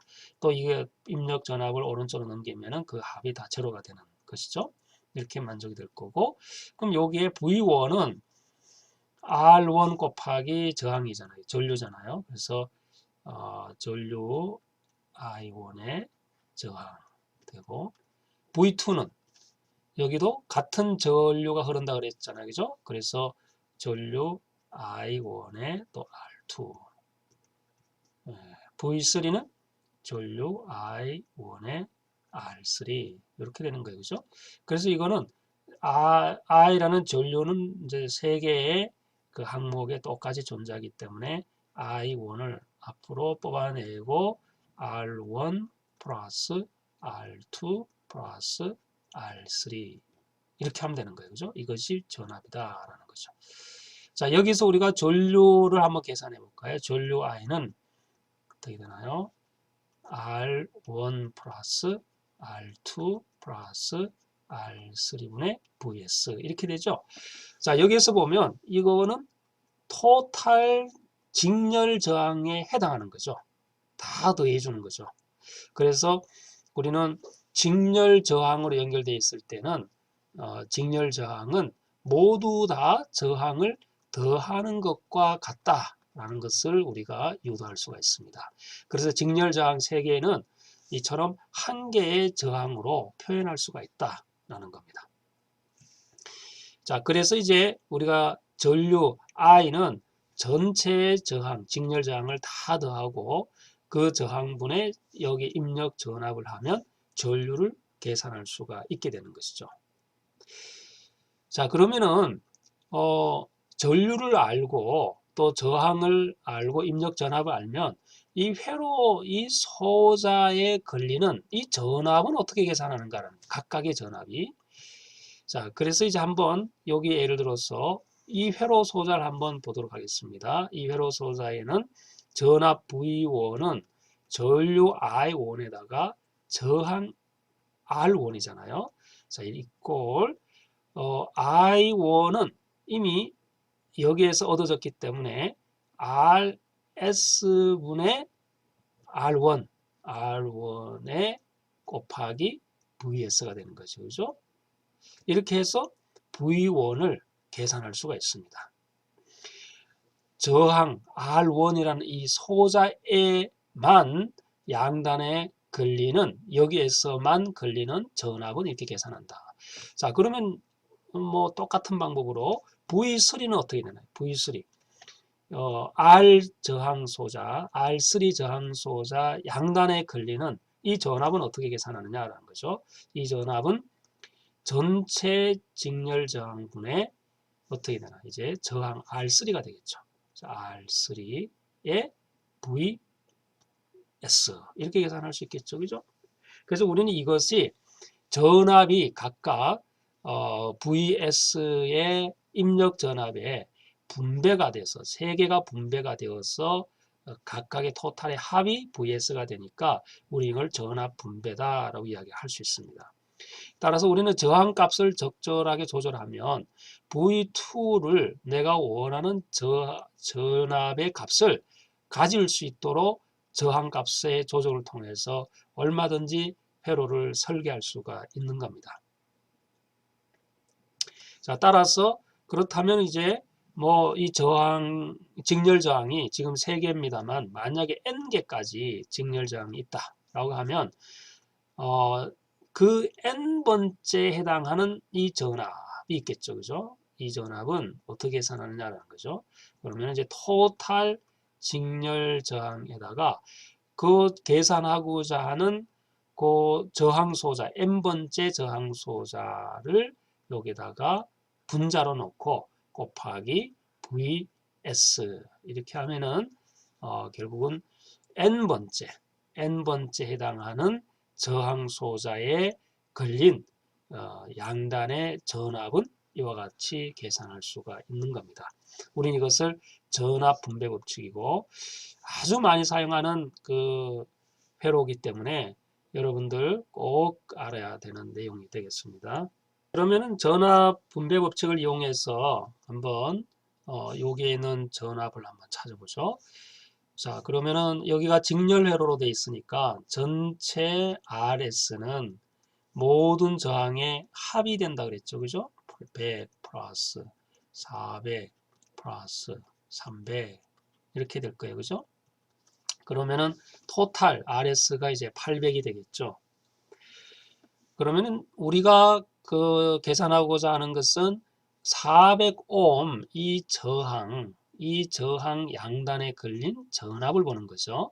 그리고 전류가 이렇게 흐른다고 했으니까 얘는 수동소자기 때문에 당연히 수동소자 표기법에서 전압은 이렇게 발생될 거예요. 여기는 제대로 맞죠? 표시됐고 여기도 이렇게 전압이 표시될 거예요. 그죠?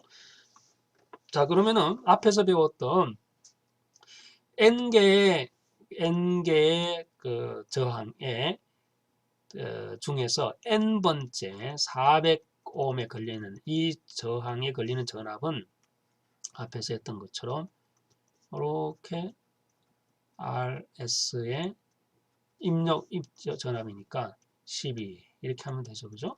우리가 n이 이제 여기 400에 해당하는 저항이 해당하는 거니까 뭐 V에 여기 400에 해당하는 거다. 한번 봐요. 그러면은 RS는 800이죠. 800분의 여기가 이제 400에 해당하는 저항이잖아요. 그죠? 그럼 여기에 400 곱하기 12V 이러면은 6V가 나오는 거죠. 아주 쉽잖아요. 그죠? 그러면 여기에 걸리는 전압도 계산할 수가 있고 여기에 걸린 전압도 계산할 수 있어요. 다음에 이제 여기에 같은 건데 극성이 어떻게 되나? 마이너스 플러스 VB 이렇게 돼 있잖아요. 그죠?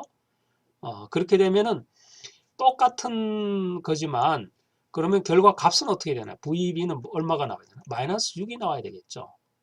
여기가 마이너스 극성이 되어 있으니까. 그래서 얘가 마이너스 6이 되면 6V가 되면 앞에서도 이야기했지만 요 마이너스를 플러스로 바꿔주고 대신 이 극성을 뒤집어주면 된다 그랬죠. 이거 마이너스가 되고 얘 플러스가 되는 거예요. 결국은 이거와 같은 겁니다. 그렇잖아요. 그죠? 그래서 극성이 비록 이렇게 표시가 되어도 결과는 이와 같이 나오기 때문에 왼쪽과 오른쪽은 같은 값을 가진다라고 볼 수 있겠습니다. 자, 다음에는 좀 더 실질적인 그 설계를 한번 해보도록 하겠습니다. V 아웃풋이 전압 분배 법칙에 있어서 V 아웃풋이 입력에 0.8을 곱하라. 그거죠. 이 조건이 만족되도록 전압 분배를 설계하라 이거죠. 만약에 입력이 1V면 이 전압은 0.8V가 되고 또 입력이 10V면 이 전압이 이제 8V가 되도록 하라 이런 거죠. 근데 조건이 이제 V 입력을 20으로 한번 주어졌어요. 그죠? 20V로 입력이 주어졌다. 이때 이 전압원에서 또 소모되는 전력이 1mW보다 적어야 된다라는 조건이 있어요. 이 두 개의 조건이 만족되었을 때 R1, R2 값을 한번 설계하라 이런 내용이 됩니다. 이것도 전압 분배 법칙을 이제 이용하는 것이고 회로에서 굉장히 많이 활용되는 것 중에 하나다라고 앞에 이야기했죠. 그죠? 1mW면은 0.001W 이렇게 되겠죠. 그죠? 와트로 보면. 자, 이제 우리가 앞에서 했던 공식을 대입해 볼까요? V 아웃풋은 토탈 직렬 저항 분의 V 아웃풋을 계산하고자 하는 회로 소자가 R2가 위로 올라오고 곱하기 입력 전압 20 이렇게 된다 그랬죠. 그죠? 여기가 VS 여기가 VS 이렇게 되니까 그래서 좀 더 풀어서 보면 RS는 R1 플러스 R2분의 R2 그렇죠? 이렇게 돼서 20 이렇게 될 것이고 또 전력을 한번 보면 우리가 전력 P는 전압원에서 소모되는 여기에서 소모되는 전력이니까 전압 P는 VS하고 IS가 되겠죠. 그죠? 그러면은 요거를 IS는 여기서 토탈 분의 계산할 수 있으니까 R1 플러스 R2분의 VS에다가 곱하기 VS 이것이 이제 전력이잖아요. 그죠? 왜냐하면 여기 IS는 여기 직렬이니까 이 토탈 저항분의 이 전압이잖아요. 그죠? 그래서 이렇게 얻어지고 곱하면 되니까 이게 이제 전력이 되는 거예요. 이 전력의 에너지 소모가 1mW보다 적어야 된다. 그래서 0.001 이 조건이 만족하면 되는 거죠. 그렇죠? 그래서 조금 더 하나 VS는 있으니까 다시 쓰면은 R1 플러스 R2분의 VS가 20이잖아요. 그럼 2개 곱하면 이제 400 이렇게 되고 이것이 0.001 이보다 작게 된다. 그렇게 되죠. 그러면 이 조건이 만족되려면 이 토탈 RS는 얼마 값이 돼야 되나요? 적어도 40만 이상이 되어야 이 조건이 만족되죠.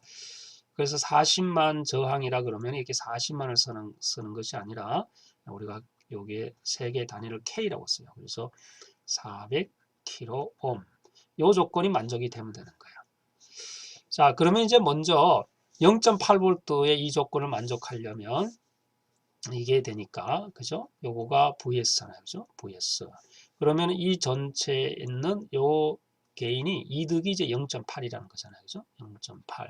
이렇게 되니까 따라서 0.8은 R1 플러스 R2분의 R2가 되죠.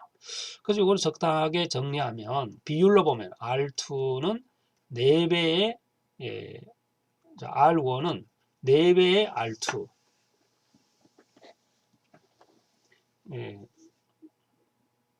바뀌어졌네. 이렇게 아니고 R2가 4배의 R1 이렇게 되네. 그죠? 이렇게 해야지 0.8이 되니까 R2 대신에 4R1을 대입하는 거죠.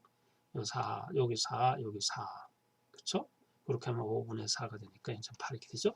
자, 그러면 이제 여기에 그러면은 우리가 문제에서 왜 전력 이 조건이 주어졌느냐라는 거죠. 그러니까 이 조건을 만족하는 것은 저항값이 수도 없이 많습니다. 예를 들어서 뭐 저항이 1옴짜리를 달았다. 그러면 R2는 4옴을 다루면 돼요.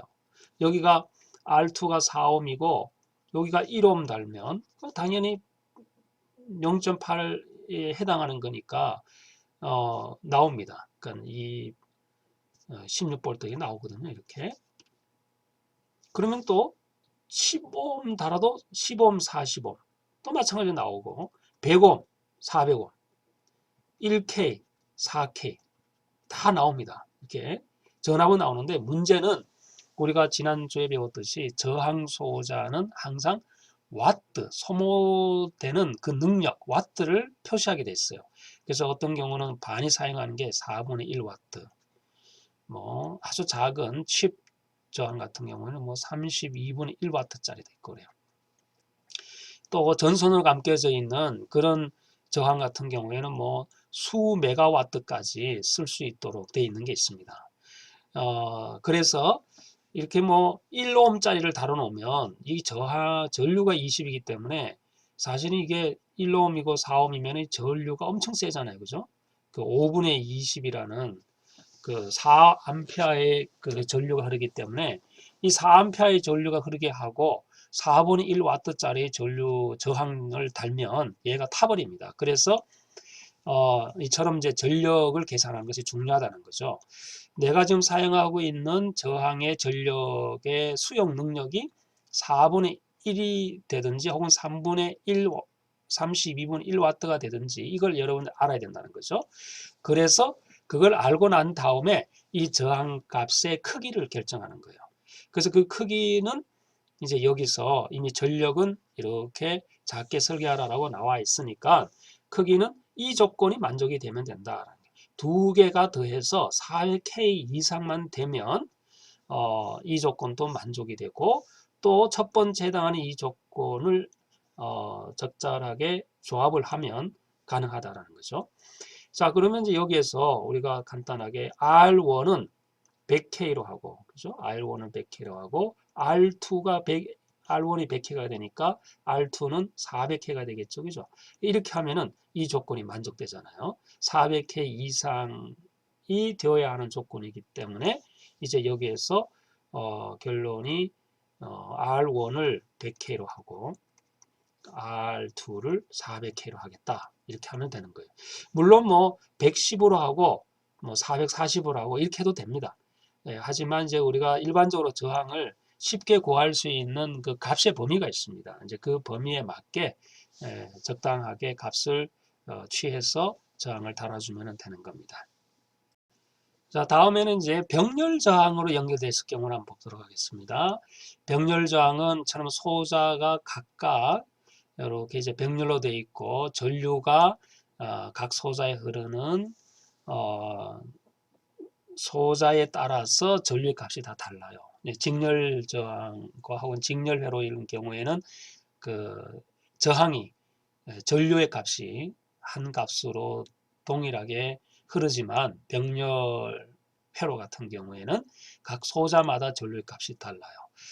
자, 여기에서 이제 앞에서 배웠던 걸 반복하면 전원 소수가 동그라미로 되어 있으면 이거는 독립이라고 그랬죠. 그죠? 다이아몬드는 종속이라고 그랬고 독립의 화살표 표시가 되어 있는 것은 전류가 되는 겁니다. 자, 이처럼 이제 독립 전류원 IS가 있다라고 가정해 봐요. 자, 여기에서 우리가 앞에서 전류의 흐름을 이야기할 때 많이 또 등장했던 것이 KCL이었잖아요. 그죠? KCL. 노드에서의 전류의 흐름. 노드에서 빠져나가는 전류를 플러스라고 들어오는 전류를 마이너스라고 기준 방향을 정했을 때 노드를 중심으로 해서 나가고 들어오는 모든 전류의 합은 수학적으로 0이 돼야 된다라고 이야기했습니다.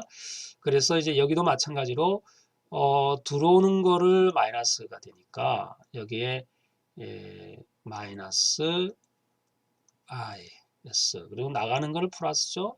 플러스 I1 플러스 I2 이렇게 할 수 있어요. 여기가 이제 이거 토탈이 0이 돼야 되니까 마이너스를 이제 오른쪽으로 넘기게 되죠.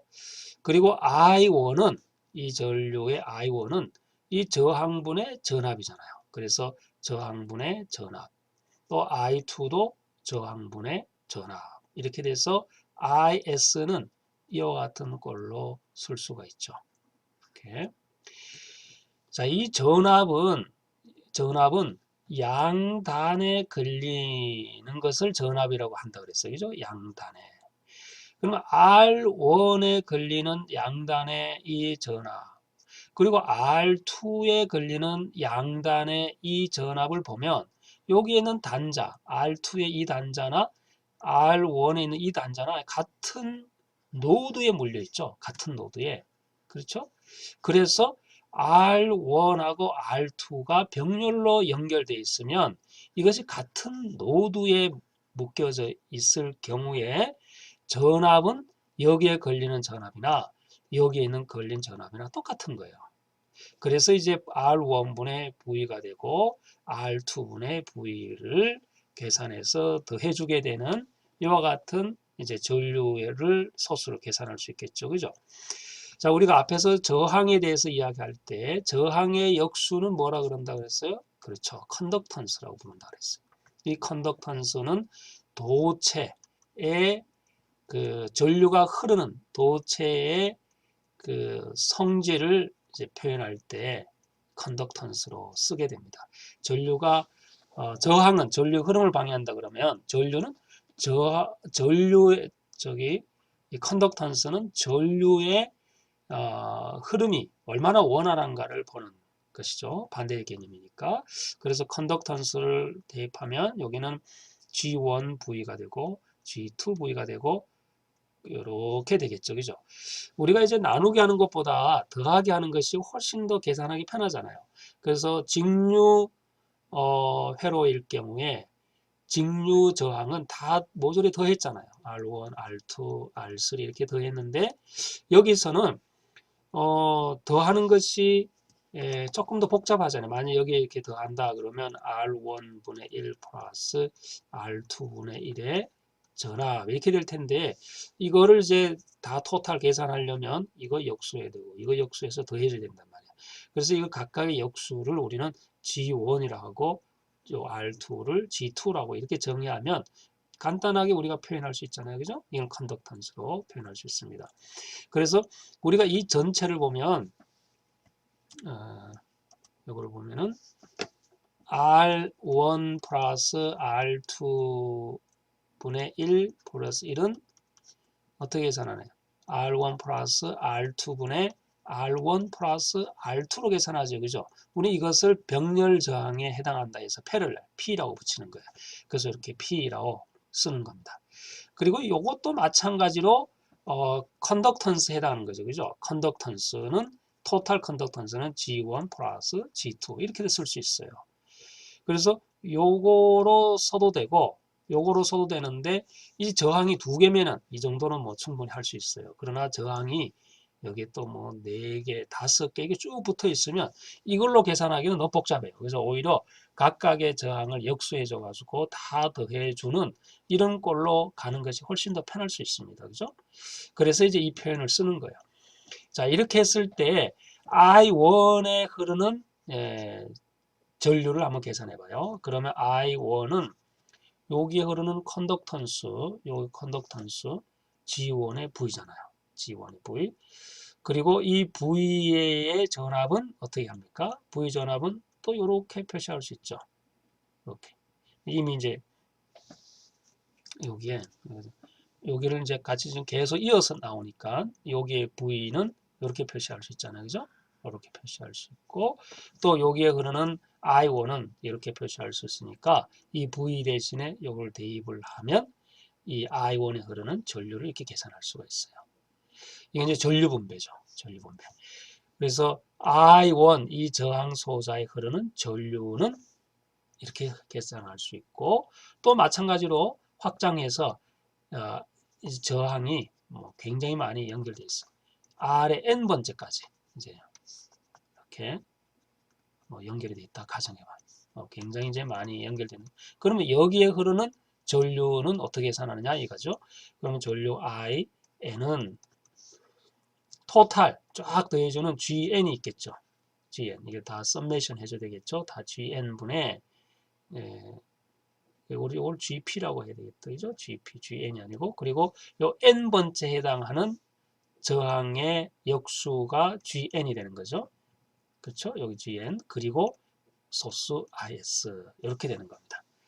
자, 이렇게 놓으면 우리가 앞에서 전압 분배 법칙에서도 전압분배 법칙에 RS 전압분배니까 VN의 RS분의 RN의 VS 이렇게 했잖아요. 그죠? 그 전압분배 법칙이랑 전류분배 법칙이랑 뭐 아주 유사한 꼴로 표현할 수가 있어서 이렇게 병렬 저항으로 연결되어 있을 경우에는 이렇게 병렬로 R로 표시하는 것보다도 이렇게 G로 컨덕턴스로 표시하면 전압 분배랑 1대1 대응하기에 훨씬 더 편하기 때문에 이제 이 방법을 많이 사용하는 것이다. 그러나 하지만 여러분들이 뭐 이 방법으로 복잡하지만 이 방법이 편하다라고 하면 이렇게 나가도 되는 겁니다. 큰 문제는 없습니다. 자, 이게 좀 전에 설명했던 것과 연속적인 거죠. 이처럼 뭐 아주 많이 병렬로 연결이 되어 있다라고 하면 그렇죠. 그러면은 이제 이렇게 쓸 수 있다라는 것을 조금 전에 설명했어요. 그죠? 이렇게. 그러면 컨덕턴스 P라는 것은 P는 병렬을 이야기하는 것이고 S는 직렬을 이야기한다고 했죠. 그죠? 앞에서 RS에. 그래서 GP는 이렇게 된다라는 것이죠. 자, 이거는 이제 앞에서 했던 거를 그대로 가져온 겁니다. 오케이? 예제를 한번 볼까요? 자, 이렇게 병렬 저항으로 연결되어 있는 이제 병렬 회로가 있다 가정해보고 여기에 이제 저항을 여기는 2분의 1이고 여기는 4분의 1이고 여기가 8분의 1로 주어졌죠. 이때 이제 전압을 한번 계산해 보자라는 거죠. 이 전압을 알려면 저항을 알면 되겠죠.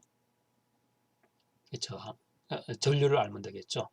자, 지금 제가 전류랑 저항이랑 이렇게 표현하는데 조금 이제 생각보다도 이게 이 전류가 돼야 되는데 이 저항이라고 이야기하고 이렇게 조금 혼돈이 됩니다.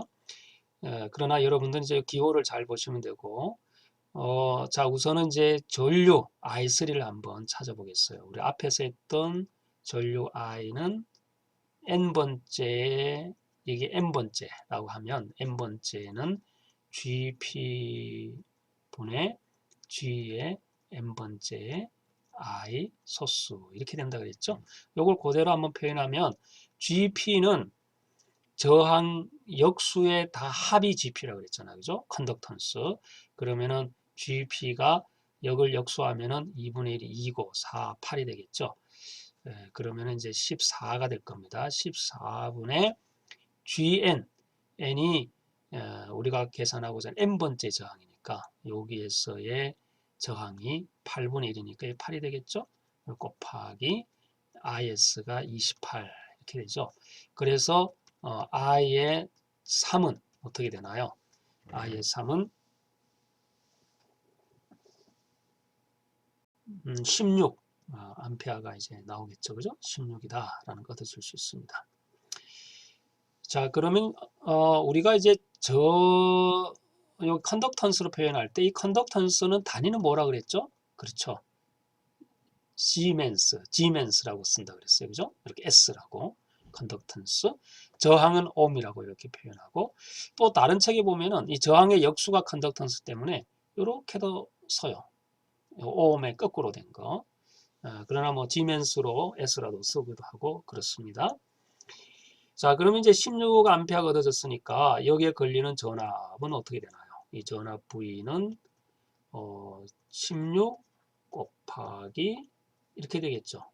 여기가 이제 R분의 3의 8분의 1이니까 8분의 1. 이것이 이제 요 전압에 해당하는 거고 이것이 결국은 2V다라는 거 볼 수 있습니다.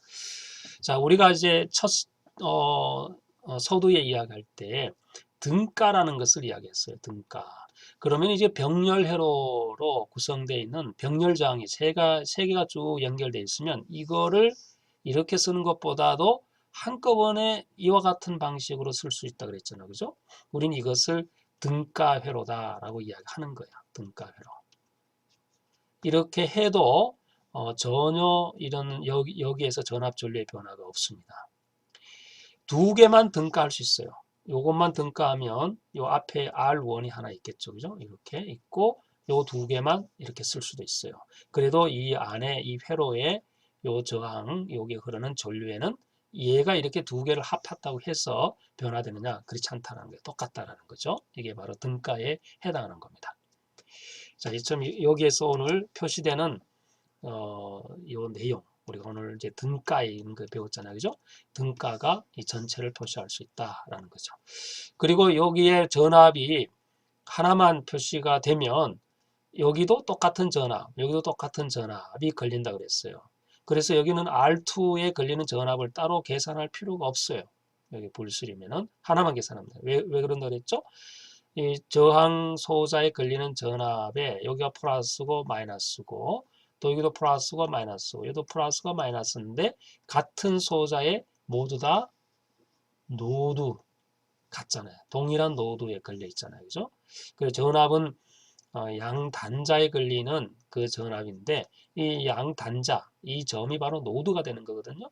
근데 이 노드가 왼쪽에 있는 노드나 이 노드나 같아요. 그래서 여기서는 노드가 3개, 뭐 여기 밑에는 3개에서 6개가 아니고 한 개의 3개지만 한 개의 노드가 되는 거예요. 이게 하나의 노드예요. 노드 1이 되고 여기가 한 개가 되니까 여기가 노드 2가 됩니다. 물론 여기까지 포함되겠죠. 같은 노드니까 이렇게 되는 거예요. 그래서 이 회로는 사실 노드가 2개인 거예요. 요거가 이제 2개, 하나, 이렇게 하나 해서 2개인 것처럼 같은 겁니다. 자, 전류 예제를 한번 보도록 하겠습니다. 우리 앞에서 이제 전압 분배기를 또 했으니까 같은 겁니다. 자, 조건을 또 이렇게 한번 주고 조건 2가 주어졌습니다. 10mW 미만의 전류 공급이 이루어지도록 하고 IS는 2mA로 정의하면 R1과 R2는 어떻게 되느냐 이런 거예요. 그죠? 전류니까 전류는 이게 이렇게 흐르는 거예요. 그죠? 그러면은 이 회로는 우리가 앞에서 봤던 이런 회로랑 사실은 이렇게 해서 R1이고 R2고 이렇게 이제 볼 수 있는 회로예요. 그죠? 여기가 플러스 VS가 되는 거고 이렇게 전류가 흐른다 라고 하니까 이게 I0가 되는 것이죠. 자, 이게 왼쪽에 있는 회로랑 같은 그 모양의 회로로 동일 회로로 구성을 했습니다. 여기에서 이제 I0를 이와 같은 조건으로 만족하라 이렇게 됐으니까 우리 앞에서 했던 거 I0를 계산해 볼까요? 그러면 GP분의 R1이죠. 그래서 G1 곱하기 IS 이렇게 될 겁니다. 그죠? 요것이 0.8 돼야 된다라는 것이니까 G1은 0.8 GP 이런 비율로 하면 된다라는 거죠. 이런 비율로. 다음에는 이제 전류 소수가 2mA가 들어갔을 때 10mW 미만으로 전류를 공급하게 하라라는 거죠. 그러면은 전력이 필요하겠지. 이 전력이니까 P 여기가 이제 전류 공급에 해당하는 거니까 이걸 PS라고 해볼까요? 요거가 IS의 VS가 되겠죠. 그죠? 요거 전체가 VS면 여기도 VS고 여기도 다 VS입니다. 같은 노드에 물려 있으니까. 자, 그러면 우리가 이제 조금 더 쉽게 하기 위해서 요거를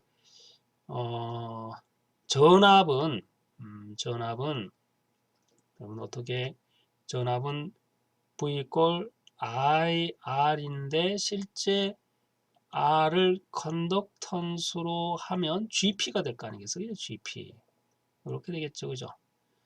요같이 우리 앞에서 이제 그 전압 분배기 할 때는 PS가 IS의 VS로 하면은 R분의 해서 V에 R 돼서 VS의 제곱 이제 이렇게 표시할 수 있는데 여기 전류니까 요거를 전압은 V 이퀄 IR 있고 그죠? 그리고 이 R은 컨덕턴스라 하면은 G분의 I가 되는 거니까 이 토탈 GP에 되겠죠? GP분의 I가 되니까 이렇게 되겠죠. 그러면은 얘는 GP GP분의 IS의 제곱이 되는 겁니다. 이것이 0.01 정도 조건이 만족이 되도록 하라 이런 거죠. 그러면 IS가 2mA니까 이건 뭐 0.002에 또 제곱이 되네, 그죠? 그러면 GP 이 조건인 거야, 그렇죠? 뭐 이 조건을 만족하는 거는 산수를 계산하는 거야, 뭐 할 수 있겠죠. GP라는 것은 뭡니까? GP는 R1분의 1 플러스 R2분의 1이 GP잖아요, 그죠? 그럼 여기가 GP가 되니까 이 조건에 만족이 되고 동시에 0.8이 되도록 하라라는 거니까 뭐 얼마든지 여러분들 다 계산할 수 있을 것입니다. 자, 다음에는 직렬 전압원이 이렇게 연결되어 있을 경우가 있어요. 이런 경우에는 직렬 전압원은 모두 다 더하면 하나의 전압원으로 만들 수가 있는 겁니다. 그래서 자, 전류가 이렇게 흐른다. 모두 다 더하는 거는 이제 여기가 플러스로 만났으니까 이제 루프의 방식이겠죠. 그 플러스 VA. 또 이와 같은 전류가 들어가는데 플러스가 걸려 있으니까 또 플러스 VB. 이것이 이제 VS라는 토탈 전압원으로 만들 수가 있는 겁니다. 다음에 직렬로 연결, 직류 전류원이죠. 여기가 잘못됐네요, 그죠? 직류 전류원이 되면 이것도 병렬로 사실은 연결이 돼 있잖아요. 이렇게 병렬로 독립. 여기가 이제 병렬이구나. 병렬 이름을 잘못 붙였네. 병렬. 그렇죠? 여기가 병렬이니까. 그리고 이것은 독립전류원이잖아요. 독립전류원이고 병렬로 연결되어 있으니까 이 경우에는 전류가 이와 같이 흐르고 여기도 전류가 이렇게 흐르는 거예요. 이거를 이제 KCL로 보면 이 노드에서는 두 개를 더한 전류원으로 만들 수가 있는 겁니다. 그렇죠? 이 노드에서 보면 여기 들어오는 거, 요거를 같은 방향이니까 다 더해주는 거잖아요. 그래서 저는 병렬로 전류원이 연결되어 있으면 모두 다 하나가 더해져서 하나의 전류원으로 표시할 수 있다라는 것을 이야기하는 겁니다. 그래서 이제 한번 종합적으로 이 전류원에 대한 그 연결을 하나로 통합하는 방법을 한번 좀 더 소개하면 전류가 이렇게 흐른다고 가정하면 여기가 플러스 만나서 또 이 플러스 만나서 더해주면 되죠. 그리고 여기는 전류가 이렇게 흐른다 가정하면 여기가 플러스에서 VA가 플러스인데 들어오는 것이 마이너스잖아요. 마이너스 부딪혔으니까 이제는 마이너스 VB가 되는 거죠. 그렇죠? 그리고 이 경우에는 사실은 뭐 같은 거잖아, 이게. 같은 전류로 흐르는 거지. 표시가 비록 뭐 IA가 돼 있는 거지만 여기 IB지만 사실은 IA나 IB나 뭐 같은 거죠, 그죠? 그래서 뭐 이렇게는 표시하지 않는다라는 거지. 일반적으로 같은 선상에서 흐르는 전류는 같은 전류의 값이 흐르는 것이지 이런 경우에는 이제 의미가 없다. 이제 허용되지 않는 그런 그 회로다. 이렇게 보면 되는 거예요. 비슷하게 같이 전압도 볼까요? 전압도 이런 형태의 전압은 구성을 하잖아요. 물론 1.5V짜리 건전지를 병렬로 연결하는 것은 할 수 있어요. 이렇게 병렬로. 그 병렬로 연결하는 것은 이렇게 하나를 묶어 가지고 1.5V는 할 수 있어요. 이게 이 꼴이잖아요. 근데 이것은 여기에 전류를 밀어주는 에너지가 충분히 없으면 2개, 3개, 4개를 병렬로 연결하면 그 에너지가 이제 점점 하나 연결할 때마다 그만큼의 전류를 밀어줄 수 있기 때문에 이렇게 표현하는 거잖아요. 근데 만약에 여기가 1.5V인데 이 옆에가 3.0V다 라고 해서 병렬로 이렇게는 하지 않아요. 여기에 있는 전압 3.0V와 1.5V의 전압 차가 존재하잖아요. 하지만 이와 같은 형태로 해서 전압은 나오기는 해요. 여기 이제 3.0이나 높은 전압이 나오기는 하지만 그러나 이와 같은 방법으로는 회로 구성을 하지 않습니다.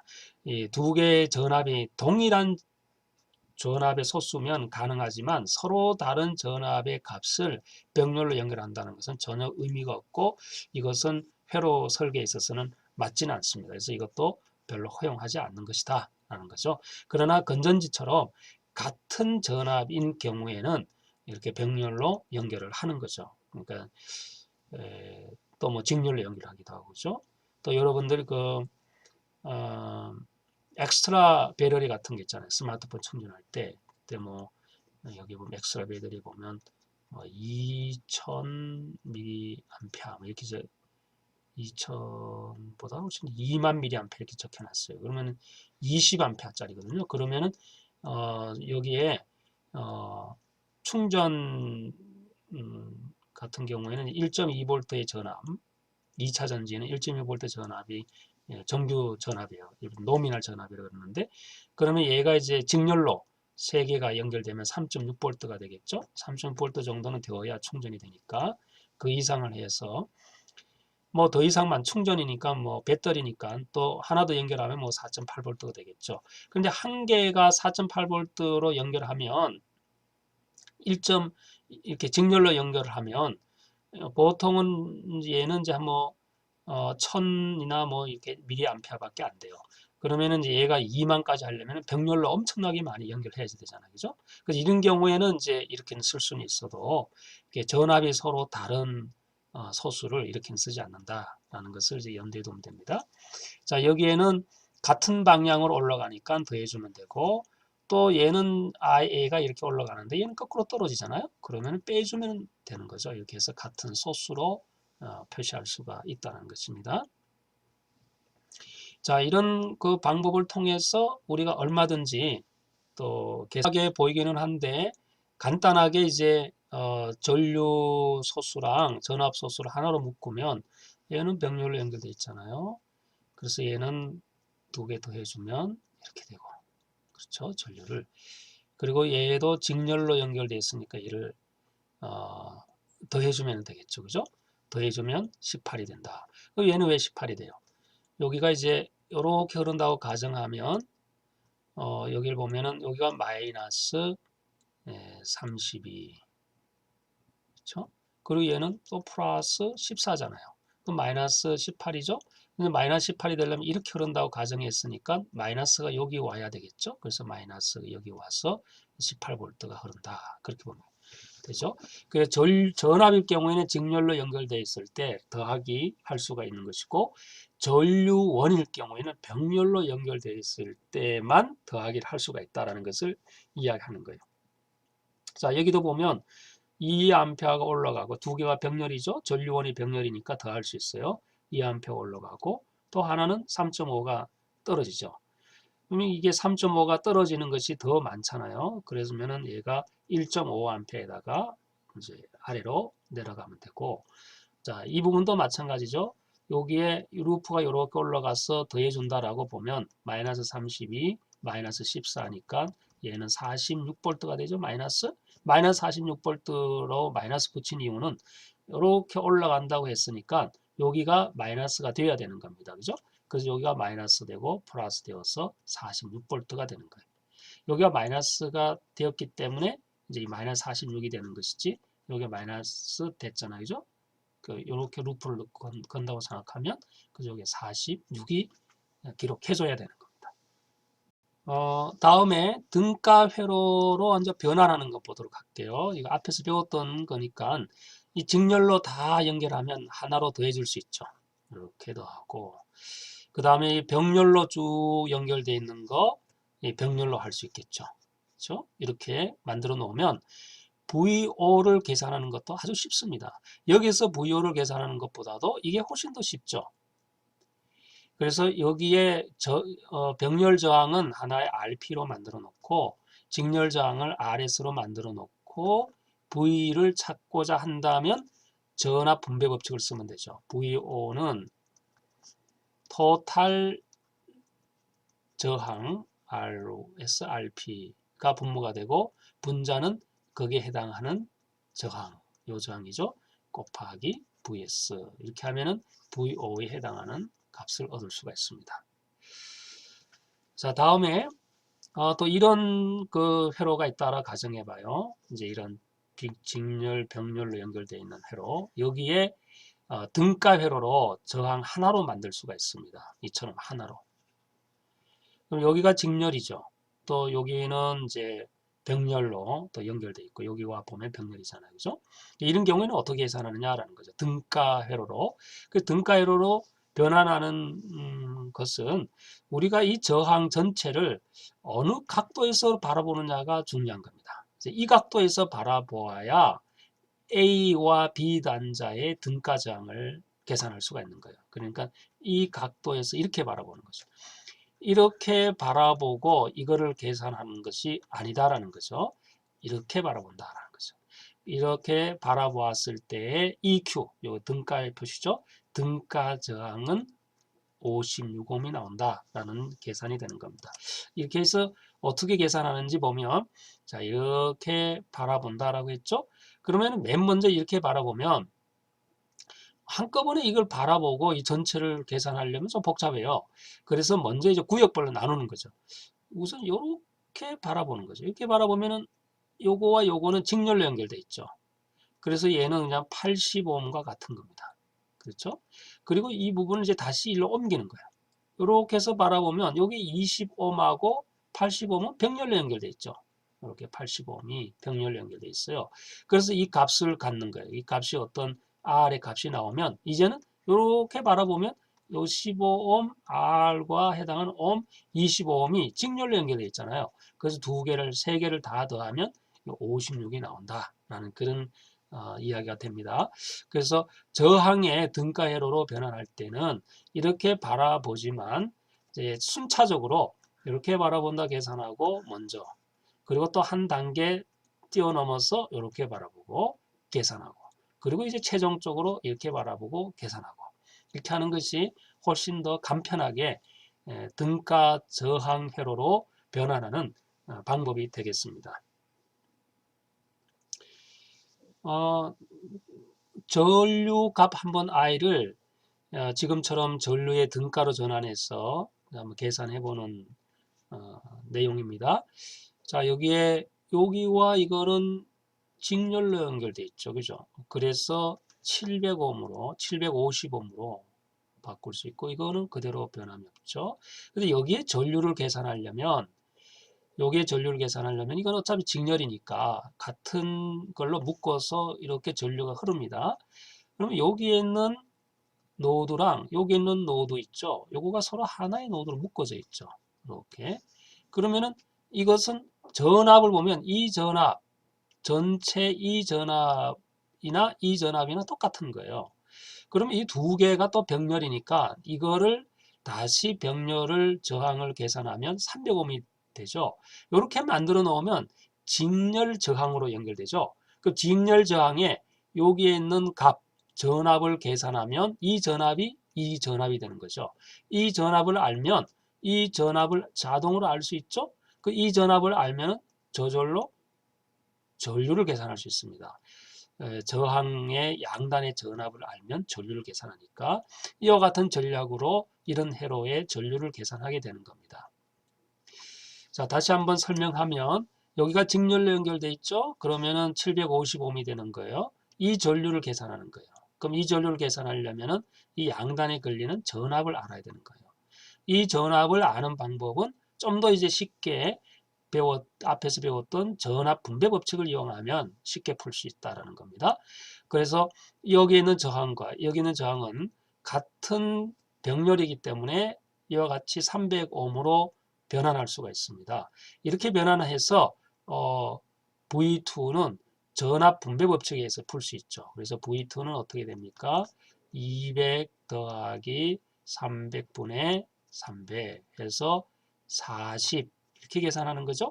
그러면 전압이 계산됐어요. 그럼 전압이 계산되면 이제 다시 이 원래 상태로 만들어 놓고 이 전압이 여기서 계산이 됐잖아요. 그죠? 그러면 여기에 걸리는 전압과 똑같은 거니까 따라서 전류 I는 어떻게 되나요? 750분의 V2가 되는 겁니다. 자, 등가 저항을 이용하면 이게 복잡하게 보이는 회로도 간단하게 표현할 수 있습니다. 이렇게만 표현하면 이거는 전압 분배 법칙으로 얼마든지 풀 수 있죠. 자, 여기에서 요거 전체를 이렇게 이제 만들어 볼 수 있습니다. 그죠? 왜냐하면 이거는 직렬이고 또 이 저항과 이거는 또 병렬 연결되어 있으니까 가능하죠. 그러면 여기에서 전압은 어떻게 표시하느냐? 이 단자와 이 단자는 같이 연결되어 있잖아요. 그래서 여기에 토탈 전압이나 여기에 있는 토탈 전압이나 똑같아요.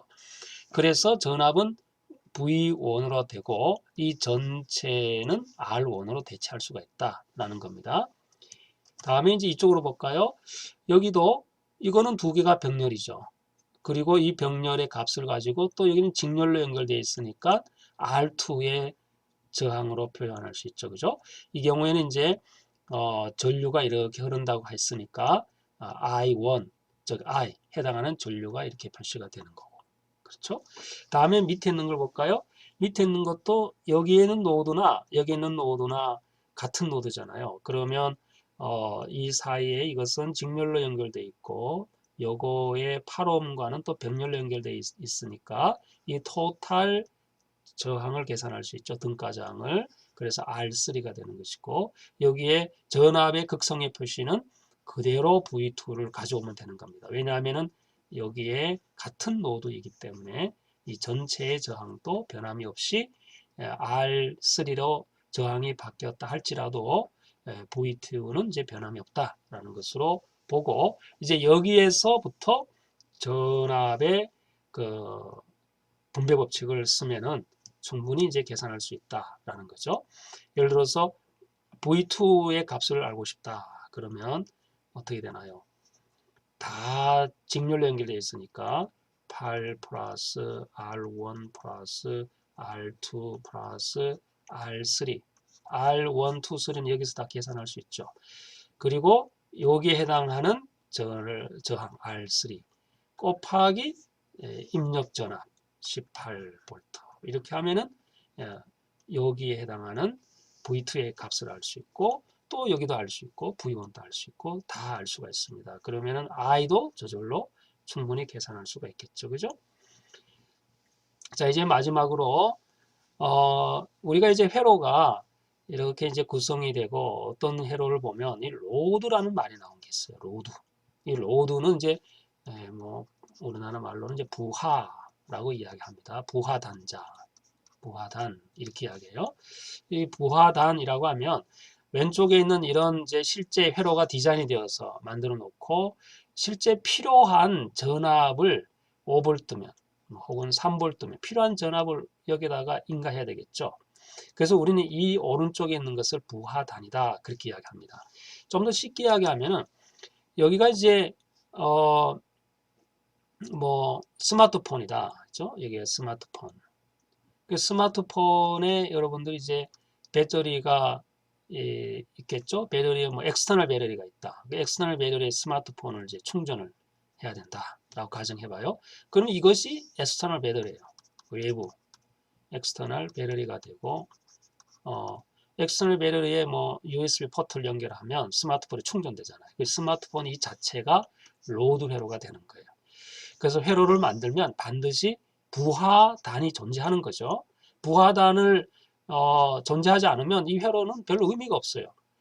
대부분 회로는 부하단, 여기에 전압이나 전류가 만들어지면 이 전압 전류가 부하단에 입력으로 주는 겁니다. 그래서 그 입력에 그 신호를 받아가지고 이 부하단의 회로가 뭐 필터를 거치든지 아니면 충전하든지 뭐 여러 가지 각종 방법을 쓰겠죠. 그래서 회로를 보면 어떤 경우에 이런 식으로 또 그려져 있는 게 있어요. 그러면 여기에 전압을 뽑아내서 여기에다가 이렇게 연결하는구나 라는 걸 알면 되는 거예요. 또 이렇게 이제 나오면은 여기에 전압을 이렇게 뽑아내서 이 전압을 이제 부하단에서 이용하는구나 라는 것을 우리가 이야기할 수 있겠습니다. 자, 이제 여기까지 해서 그 회로 이론의 3장 내용들을 다 배우게 되었습니다. 다음 주에 또 여러분들에게 4장부터 또 출발하도록 하겠습니다.